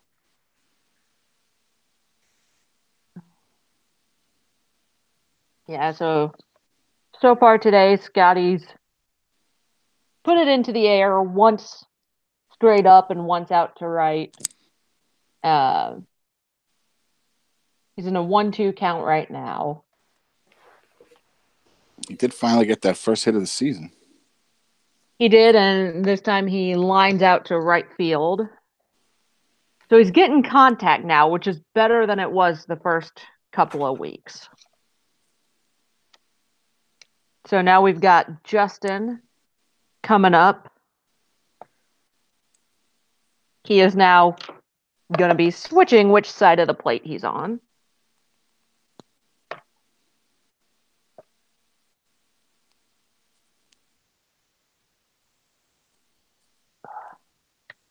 Oh.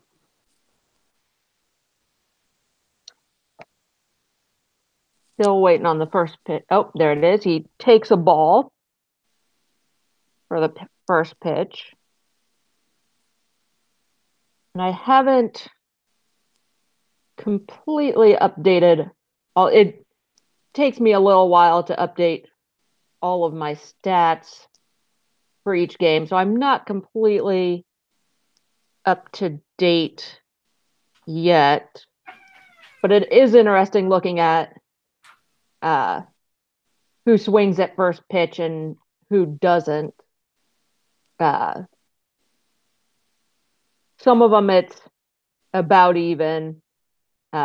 Justin actually watches first pitch about 68% of the time. So most of the time he's going to see what the pitcher has before he swings at anything. He is now at a 1-2 count with one down, nobody on. We're in the bottom of the 7th, and Hoosiers still trail by 1. See if we've got anyone right now who is particularly even. This is where my stats are a little behind. Yeah, my stats are pretty behind on this one, so.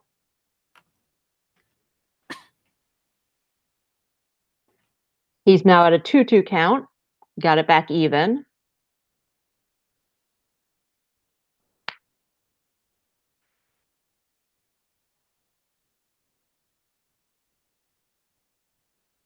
And Justin has struggled a little bit so far against righties, but he's also faced significantly more righties than lefties. He does strike out looking on a 2-2 pitch. So now we've got Jeremy coming up, who's 1 for 2 today. about a sneaky home run from Jeremy Houston? How about one Oh, of that those? would be Remember fantastic. those? Oh yeah, it's been a while since we've seen a Jeremy Houston home run. It's got to be the Big Ten tournament, right? Yep. 2 Year years and a ago. half. Yep. Yep. I believe there was a video replay. Yes, Yeah. there was. That took Yep. 5 minutes for them to call that because it hit the. And what was hilarious was that they had just changed the paint on the top of the fence, and before the game, the umpires were actually talking to Lemonis and pointing at the fact that there was a color match between the camera, the camera well, and the top of the fence. And after that replay, they went up there and changed the color of something to distinguish them. Yeah. I forgot what it was that got changed, but something got changed in the middle of the tournament to make sure that didn't happen again. Hard enough to see that far away, even for these umps who I don't like. You're talking dead center field. I mean, that's hard. Yeah. At night with college lights, absolutely. Yeah. I mean, there's some stuff right in front of their faces that they miss, but that's really far away. Yeah. Especially for some of these when it's a 3-ump crew. Right. These so far in Seattle have all been 4-ump crews, which is good. I didn't even know that. That's smart. That's good. Yep. Well, and I believe Big Ten rule now is for conference games, it has to be a 4-ump crew. But then how can I continue to yell 3 blind mice? I don't know. Not during conference games. No, it's a non-conference chant. Non-conference 3 blind mice chant. Okay. Yes. Good to know. So Jeremy has worked the count back to even after going down 0-2. There are 2 outs. Nobody on. We are in the bottom of the 7th.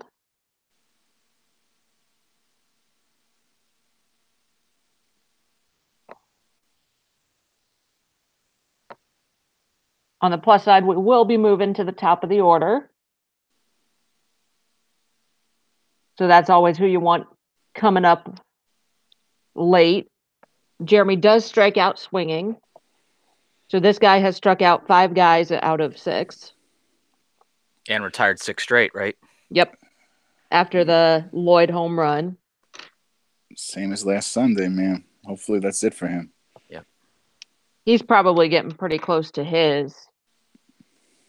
He's up to, he's up to 30 pitches. We're down to 6 outs. Yep. And Cam did just come in for Connor. Yeah, he should be able to go 2. Let's get him a run, a couple of runs, get him a win. Yep. I would also not rule out Lloyd coming in if absolutely needed at the end. Yeah, true. Although he is going to be, he's not going to have time to warm up.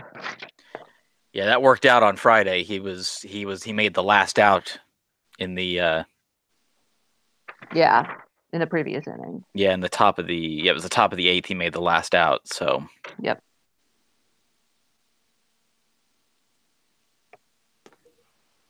Well, that's one of the it worked. So he was able to warm up in the top of the 9th.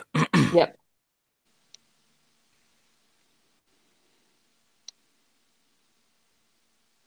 Oh, we've heard from a JB, if you're familiar.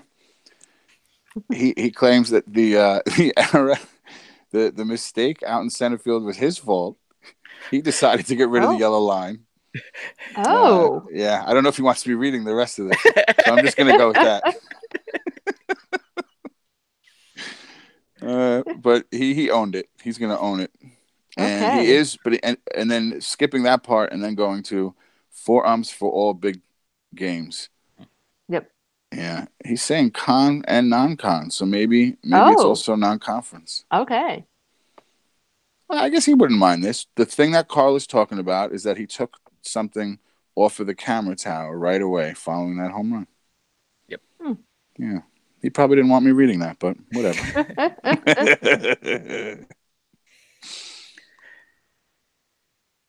I like somebody who listens, hears what we're talking about, and immediately is able to address it. Yep. What a guy he is. What a guy. It's bizarre the things we remember. So Yes. Yeah. Well, you know, I was sitting like right near the road dugout, which we were in. And it was such a long delay. And then he finally got to run from second base home. And I remember that was like the longest home run trot ever recorded. And then I remember him running right by me, and I had some really good seats for that. Oh. That was fun. I know the games didn't work out right, but that was a good time. Yeah. So, San Diego is at their 2, 3, and 4 guys. Cam starts him off with a pair of strikes. That's good to see from Cam, who only so far this season has thrown a first pitch strike in about 30% of the plate appearances. But he does throw about 55% of his pitches for strikes. Just not as much on that first pitch. He's also only at 3 innings of work. So, small sample size. Yay. He does get the first guy. Oh, more PFPs. Paulie is excited in that dugout as it's lined right back to Cam for the first out of the inning. That was an 0-2 count. Yeah, for Beecham, I think it really comes to the fact that when he loses a strike zone, he loses it in clumps. Yes. So it's good to see that his first 3 pitches were strikes. Yep. He seems to do better when he starts innings and when he warms up and then comes right in. Yeah. The up and down in the bullpen, and we're coming in the middle of innings. I've noticed haven't gone as well as far as control. Yep. I think that's normal for any reliever, though. Yeah. Especially one who has also been a starter. Right.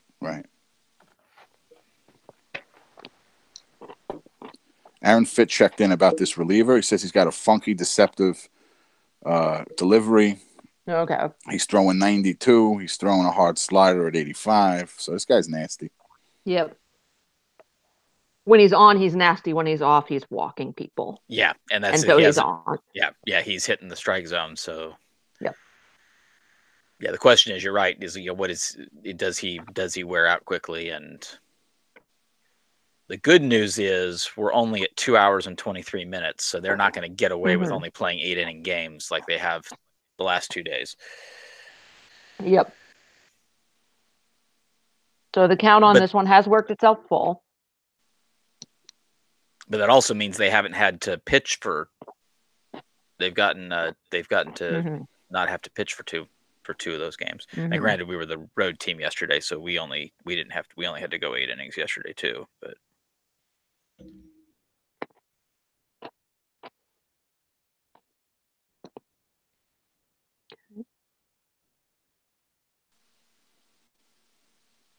so it is a full count. So we won't know if anything's happening or they're fouling off or whatever's going on. Hopefully and something happened, and he walked. The opposite end of that one. Yep. Yeah. We talked about his control too much. And this is also the guy who has been plunked twice today. So he's gotten on base 3 times, and he doesn't have a hit? Yep. Wow. He is officially 0 for 1 with a strikeout. A pair of HBPs and a walk. Did he score any of those runs? Yep, 2 of them. Yeah, I figured. 1 earned, 1 unearned. But they walked the bases loaded, not they, but Oregon State last night, and we don't score. Yep. We can't make it up. That was also with 2 outs.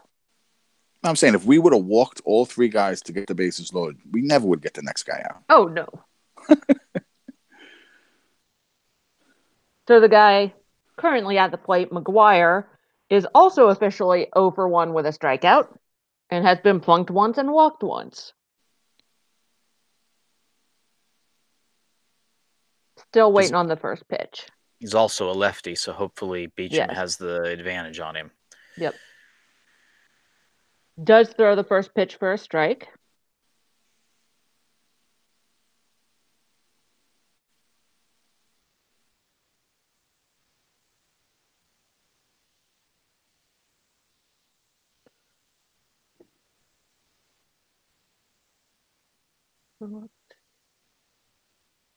So Cam has gone back a little bit more toward his freshman self so far this year. He does have now 4 walks on the season and just 1 strikeout, but it looks what got him to ground into the double play, a more traditional 6-4-3. Nice. Excellent. Nice work, Cam. Yep. Good job. And honestly, I can deal with the 3-2 walks Yes. more than the 4 pitch walks. Yes. I mean, you're at least he's competing, and when you're especially and also competing against a team's best hitter. I mean, that's there's a different animal there. Yep. That's it's no when, runs. Yeah, when you give four straight balls to the 8-hole hitter, that's when I have issues. Yeah, I'm with you on that one. That was on an 0-1 count. And get the number of pitches thrown so that I can figure this out. He threw 13 pitches, 9 of them for strikes.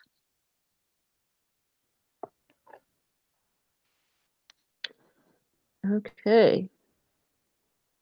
So far, it still shows Kuhn as the batter, or as the pitcher for San Diego.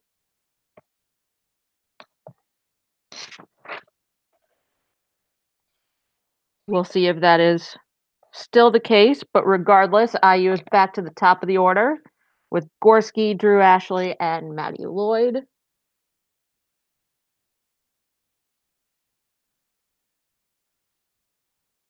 Still just shows middle of the 8th, so just chilling out a little bit. But Gorski on the day is 1 for 2, led off the game with a single, ground out once, and was intentionally walked his last time up.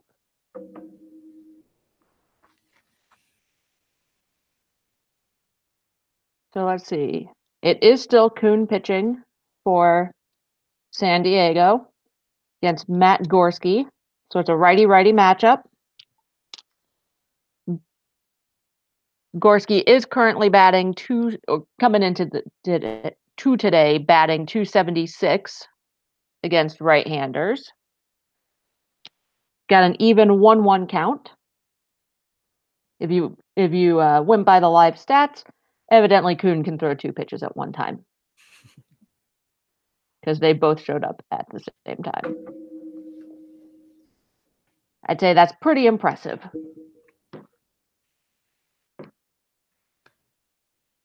So it's now a 2-1 count. Good to see him getting ahead. Yep, and now back even at 2-2.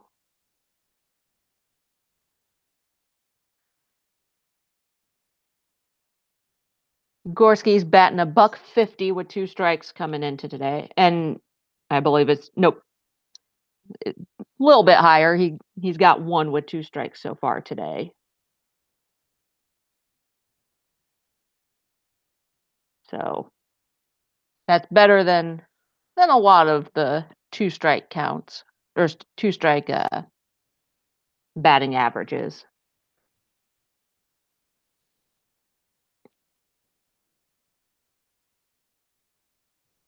So we'll see what happens. We're still on 2-2. So either something happened or he's fouling off some.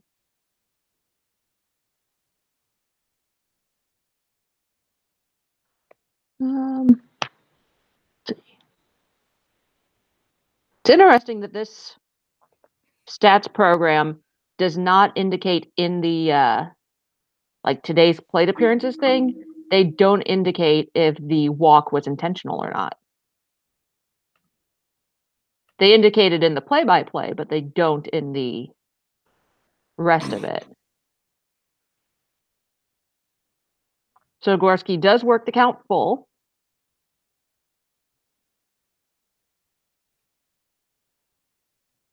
Yep, and he's...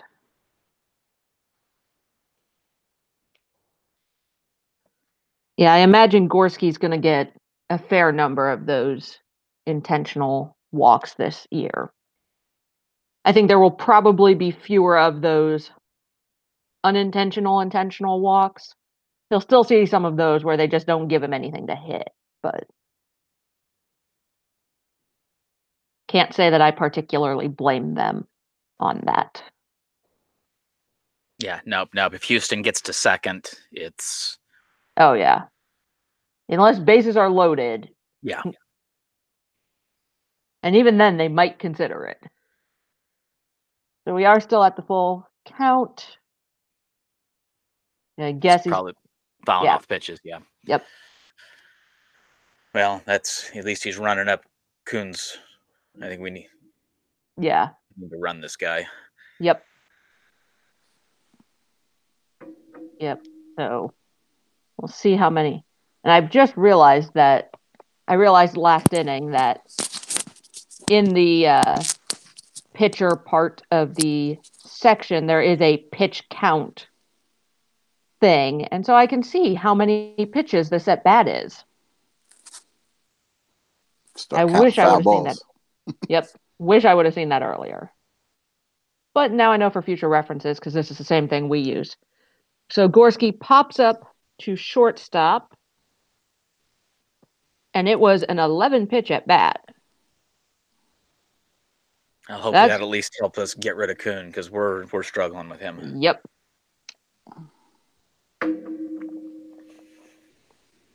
So we're now up to Drew Ashley, who is 0 for 3 on the day. Hasn't gotten it out of the outfield yet. We got nobody on, 1 down.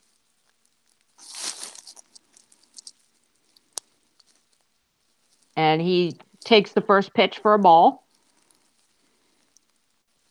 Again, Drew's one who does a very good job of taking pitches and seeing a lot and battling back. So second pitch. He could tie it up. He could tie it up with a bomb. Oh, he could. So the second pitch he sees is a strike of some kind. He's already sitting on a red belt. He could double up his red belt.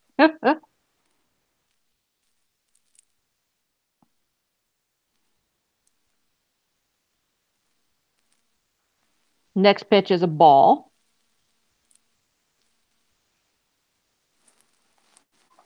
So it's a 2-1 count. Nobody on, 1 down.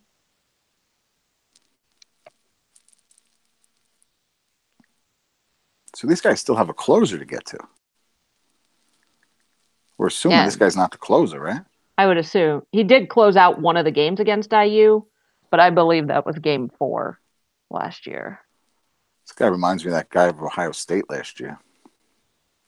Yeah, he closed out game 4 last year, but that was also game 4. So I think that says more about 4-game bullpen depth than whether or not he's a closer. So it has been stuck here at 2-1 for a little while. So I'm thinking probably something happened. They have 4 saves as a team by 4 different guys. So I don't think they have one closer. Yeah. Okay. Closed by committee. Yeah. Yeah. Oh, there's 2-2. So counts back even. Big shock, right? A good at-bat from Drew Ashley. Yep.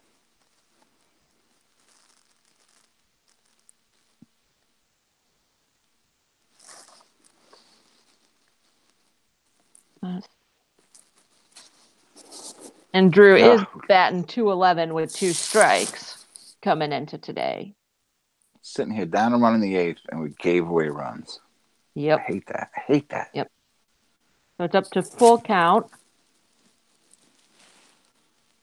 always tough when you're down by fewer runs than you've given up unearned. And the Hoosiers have done that a few times this year.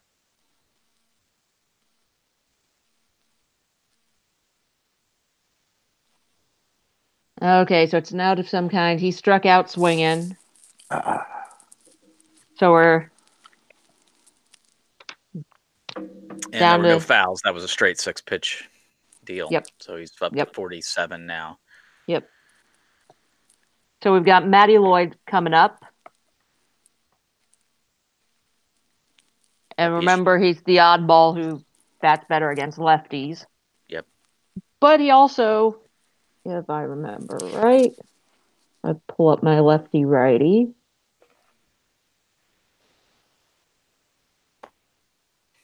He does have a home run against a righty. So he can hit against it. When he hits it, he's gonna hit it hard. Takes the first pitch for a ball. So far, Matty is 2 for 3 on the day with a pair of RBI. Yeah, let's give him another one. Yeah. Now at a 2-0 count, this guy might be no intentional walk we were just talking about. Throw it to him and see if he'll do something with it, but don't give him anything to hit. I don't know if you want to put the tying run on that way, though, but maybe. With 2 out. Yeah, exactly. With 2 outs, you'd rather walk. Because you're afraid of one guy hurting you. Yep. And given that Khalith has been struggling, maybe that's the strategy. And then you make sure that Barr comes up in the top of the ninth with nobody on. Mm-hmm. Well, let's hope it backfires. It's not the worst strategy in the world. Yeah. Khalith's due, so yeah, it'd be nice if we could just take the lead here on one swing by Superman. So yeah. Oh, yeah. And Lloyd is 3 at Ks today? Damn. I didn't realize that. Matty's at a 3-1 count right now. So they're obviously not intentionally walking him, but they don't appear to be giving him much of anything to offer at.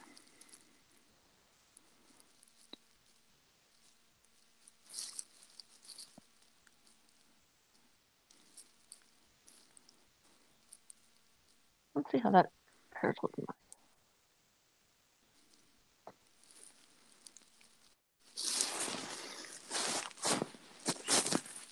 So it is now a full count.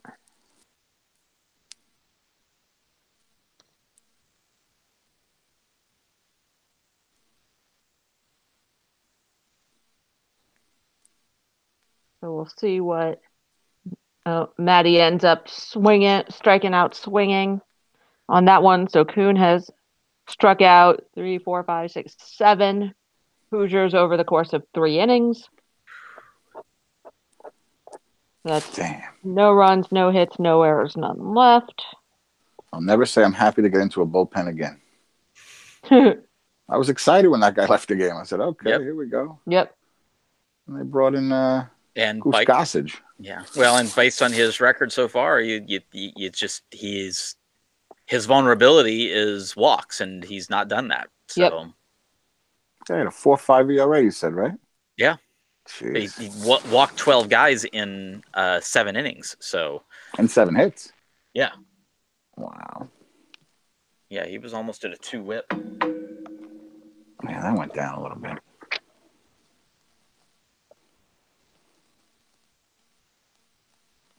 Okay. So we're moving to 9th inning. San Diego has 5, 6, 7 up.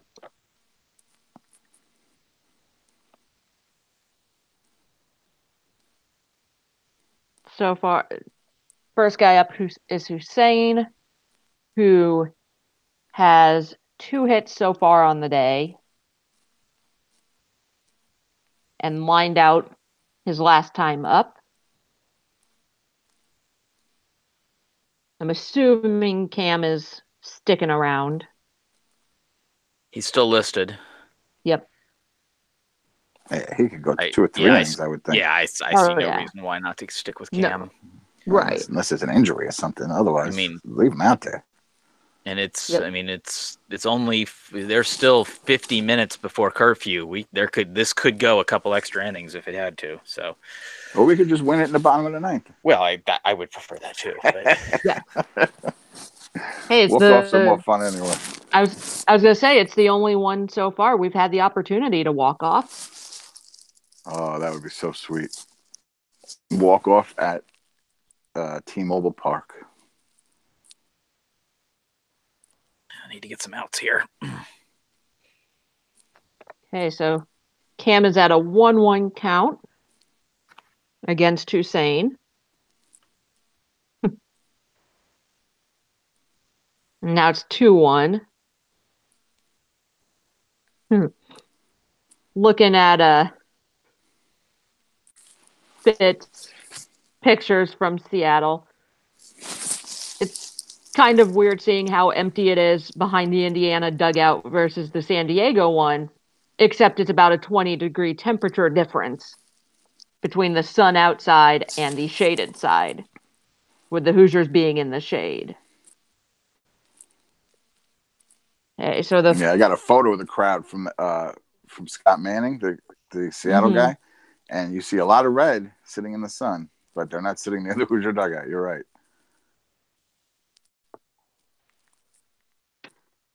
So Cam does walk his first guy, and that's been an issue for him in the past, and it seems to be a little bit of one so far this season, where he's got 5 walks to 1 strikeout so far.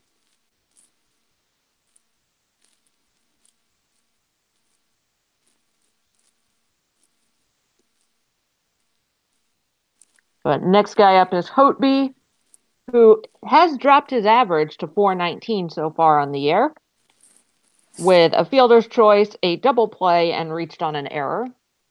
He takes a first pitch ball.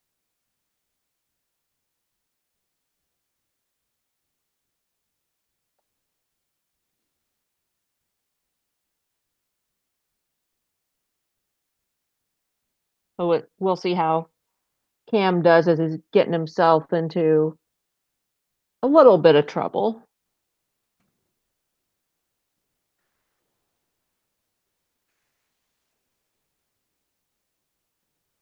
Comes back with a strike of some kind.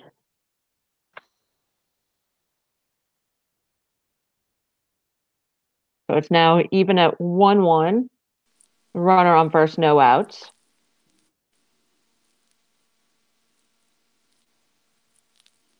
And gets a second strike.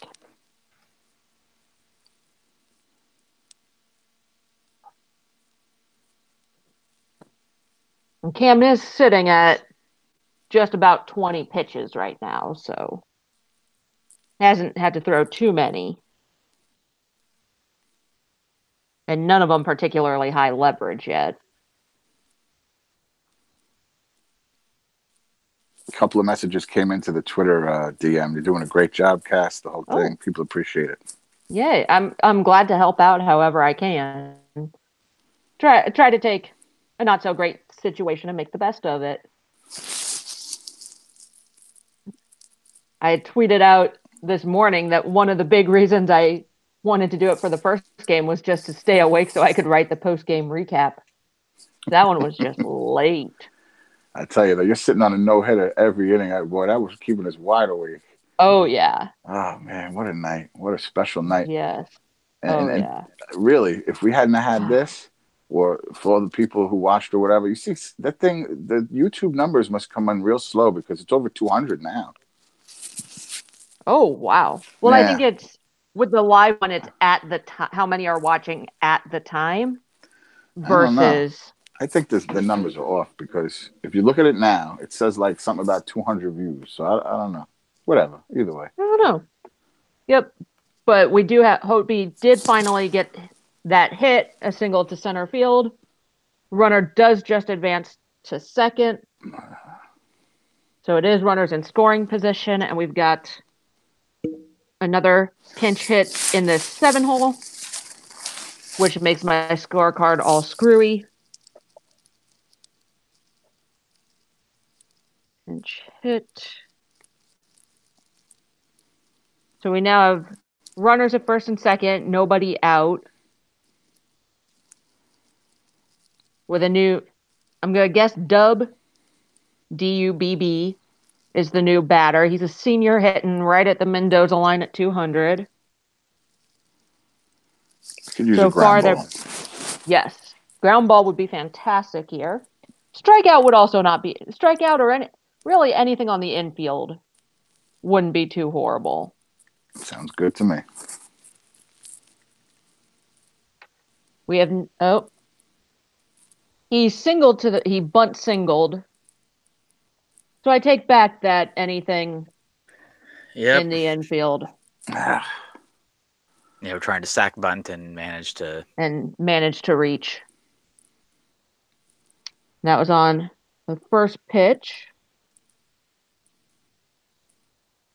So it's bases loaded, nobody out? Correct.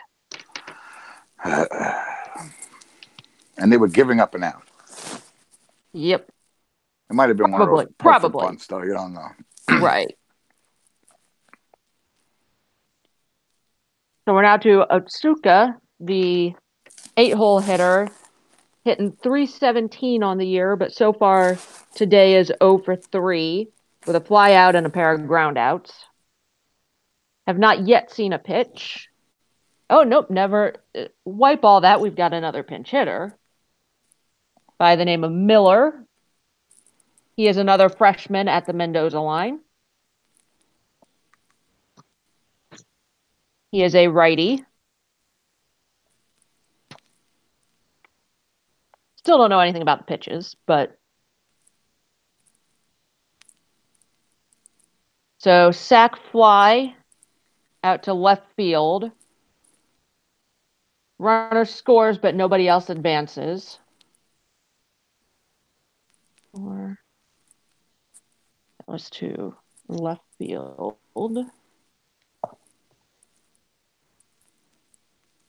That goes a sacrifice. That was on the first pitch of the at-bat.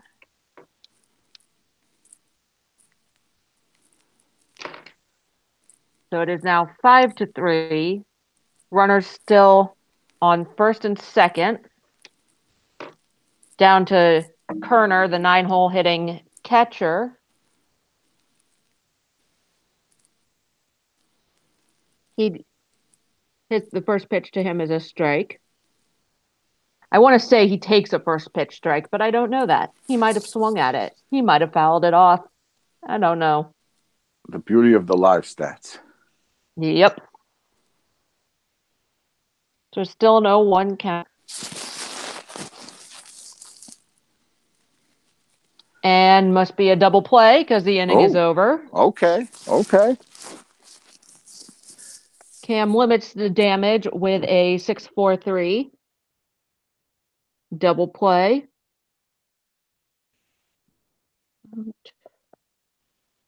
Left on base. So that's 1 run scored on 2 hits, no errors, and 1 left. So based on how that inning was going, that's much better than it could have been. Yeah, absolutely. It could have been a lot worse. But we got to get the bats going. It's yep. And it's hopefully, down to hopefully, 3 outs. If they stick with Kuhn, he's might hopefully past his real useful. Yeah, he's at 53 pitches right now. And who's up for us? Kalitha, Barr, and Feynman. Yep. So far, it's still showing him as before we gave up the run. I was hoping for for Kalitha to get plunked and Barr to walk it off, but that's right. But now the best that could be is to tie now. We're not at the 3.5 hour mark. Yep. Listen, I'll take a tie. Give me a tie. Wow. But unless he's tired, I wouldn't pull him. That's for sure. No, how do you pull him? Now the good news is he's now once through the order, so Kalitha's seen him before. Yep. Aaron Fitt was saying about the funky delivery, the deception, hiding the ball well. And yep, that's And above all else, he's throwing strikes, which is what he wasn't doing the rest of the year. Yep. Yep. Listen, a bloop, a blast, we're even. Yeah. Could also be a good time for Ryan to get in on the home run fund. Yep. He's got one so far, right? Yep. Yeah, he needs a West Coast one to add to that list. Yeah. I'd be down for that. All right. So, well, why don't we just get 2 hits and Feynman win it? Hey, I'd be down with that. All right. That's what we're going to do. So Ribs it looks like for everybody. Yes. It looks like it is still Kuhn pitching. Don't have the first pitch yet, but they haven't shown it. Haven't shown any pitching change yet. Looks like we got a new left 1-1 fielder. count. Yep. So let's hit one over his head. Doyle moved to right field. Kuntz to pinch hit. Went to center field. Colarossi? I'm going to guess. Colarossi? I'd say Colarosi. Colarossi to left field. And Miller to DH. So Kalitha is to a 1-2 count now. Started off 1-1. Don't know what the first pitch was. It just started off at 1-1.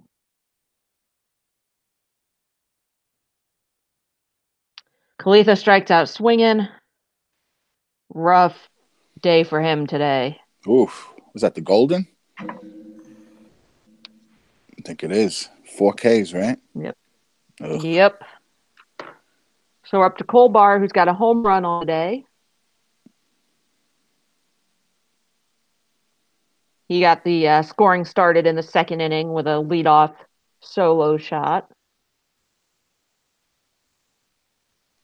He's also lined out and struck out so far today. Still waiting on the first pitch. I like when you go full broadcaster like that. I like that. What? I like when you go full broadcaster like that. You're like, here's what he did. Here's what he did earlier in the game. Here's his average. It's the best. Oh, I try to. Yeah. First pitch against him is a strike. And then he takes a ball. So even at 1 out.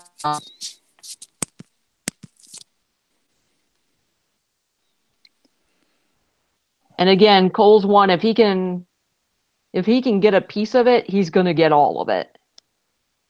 Carl, you got any more hats? Stack some hats, bro. Something. Come on, man.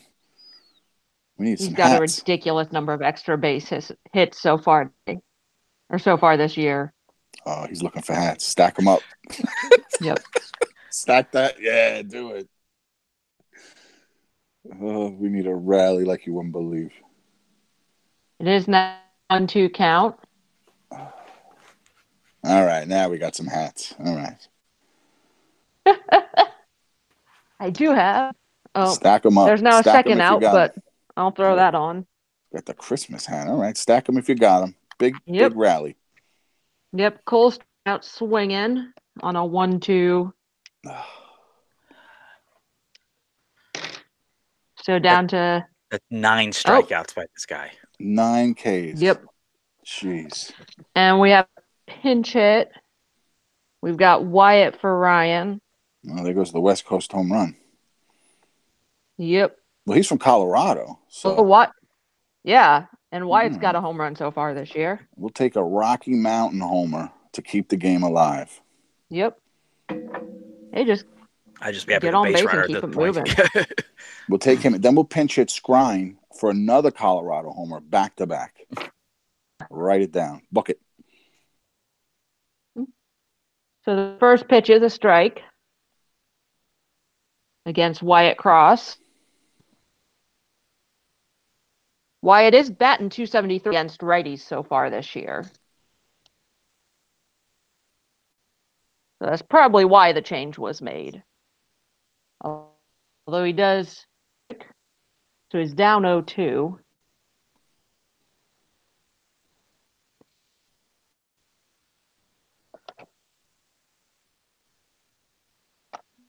Then get a ball.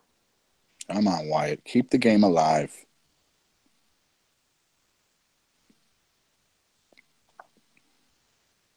So it's a 1-2 count. Nobody on. 2 down. Hoosiers have 1 out to make up a pair of runs. So you're saying there's a chance. Oh, there's a chance until the fat lady says. All right. Counts now even. See, here we go.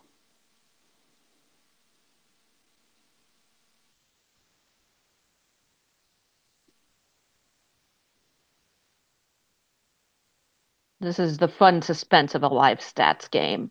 Yep. Yeah. Just sitting there staring at the screen. And Fred gives us this enjoyment. I thank him. Probably not Fred. Maybe it is. We're just going to put it on him anyway.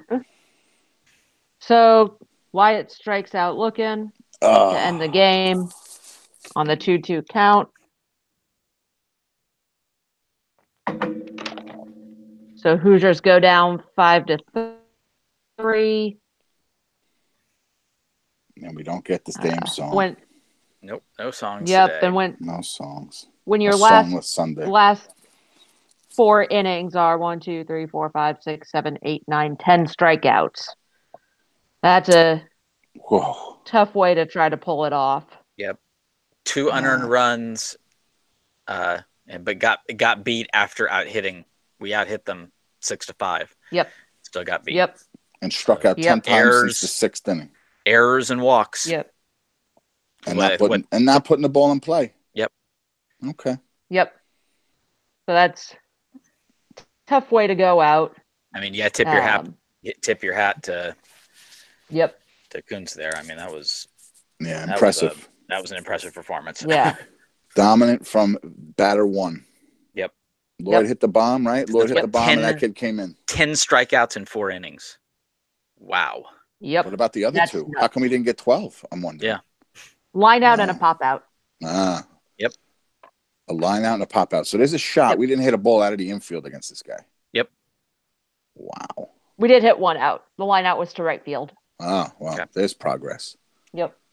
So next time we see the Hoosiers is scheduled for Wednesday. I haven't looked at the forecast to know what anything's looking like. I think it's looking pretty good, actually. Okay. That's an away game, though, right? Yep. That is at Cincinnati at 4 p.m. on Wednesday. Mm-hmm. And the Indiana schedule site doesn't show anything. But when you go to Cincinnati, it does have a watch option. I'm going to click it and see where it goes. Might be another one of those pay to watch. Doesn't seem to be. But women's basketball is off next week, so I really am hoping we'll have a Greg Murray call. Yep. He went to Cincinnati last season, I remember. Yeah. It was earlier in the year, so he was able to have Kyle Hart come on, but he's in spring training now. Yeah, but this is women's basketball is just waiting on the selection show, and that's not till a week from Monday. Oh, wow. So, yeah, I don't see any I mean, I obviously haven't heard anything, but I can't think of a reason but as far as the conflicts go, why we wouldn't hear a Greg Murray call. So hopefully we'll have that. Yep, but there is not currently anything listed on the website. I am sorry to say it will not be a live stats broadcast because it is in the middle of the day while I'm at work. Yep. I don't think my boss would be too thrilled about that. So. But it has been Cass, again, thanks. Thank you so much. Yeah, great work, Cass. It's been fun. It's been a new experience. All right. Who knows? Who knows? Next year they might decide to go another way. But filling in the gaps, it's a good thing. Yep. Frustrating game. Frustrating game. Yep. Couldn't put the ball in play since the 6th inning. Yeah. No good. But I'll say this in my initial predictions. I actually did have this weekend as 1 and 2. I assumed San Diego would be the team we would beat, although I think San Diego is looking to be better than may have been predicted. Obviously, and overall, it's only 1 game off. So it's not this is not a disaster, folks. It really isn't. 7-7's okay to start off. We just they've just gotta figure out what some of these issues are, particularly the defensive woes and the strikeouts. Those are the two things that they're going to have to address and figure out a way to get better. Yep. And we've been playing some. I think strength of schedule is going to be solid. I mean, look at what Tennessee is still doing. Oh, yeah. They just finally lost. They did. Okay. Oh, did they? Yeah, I didn't. It happened during the bottom of the ninth. I didn't want to interrupt our play-by-play, but yep. Yeah, it came across Twitter that they did finally lose. It went final, I think, when there was like 1 out in the ninth or whatever. Okay. Yeah. All right. Anything else anybody has for today? Anything you want to wrap up with, Cass? Nope. I think that pretty well covers it today. Okay. Well, thank everybody. I want to thank everybody for joining us and sticking with us. We'll have another episode of Talking Hoosier Baseball soon. So keep your eyes out on social media for when that will be. We look forward to seeing everybody then, and see you at the BART this coming weekend. Weekend. Yeah.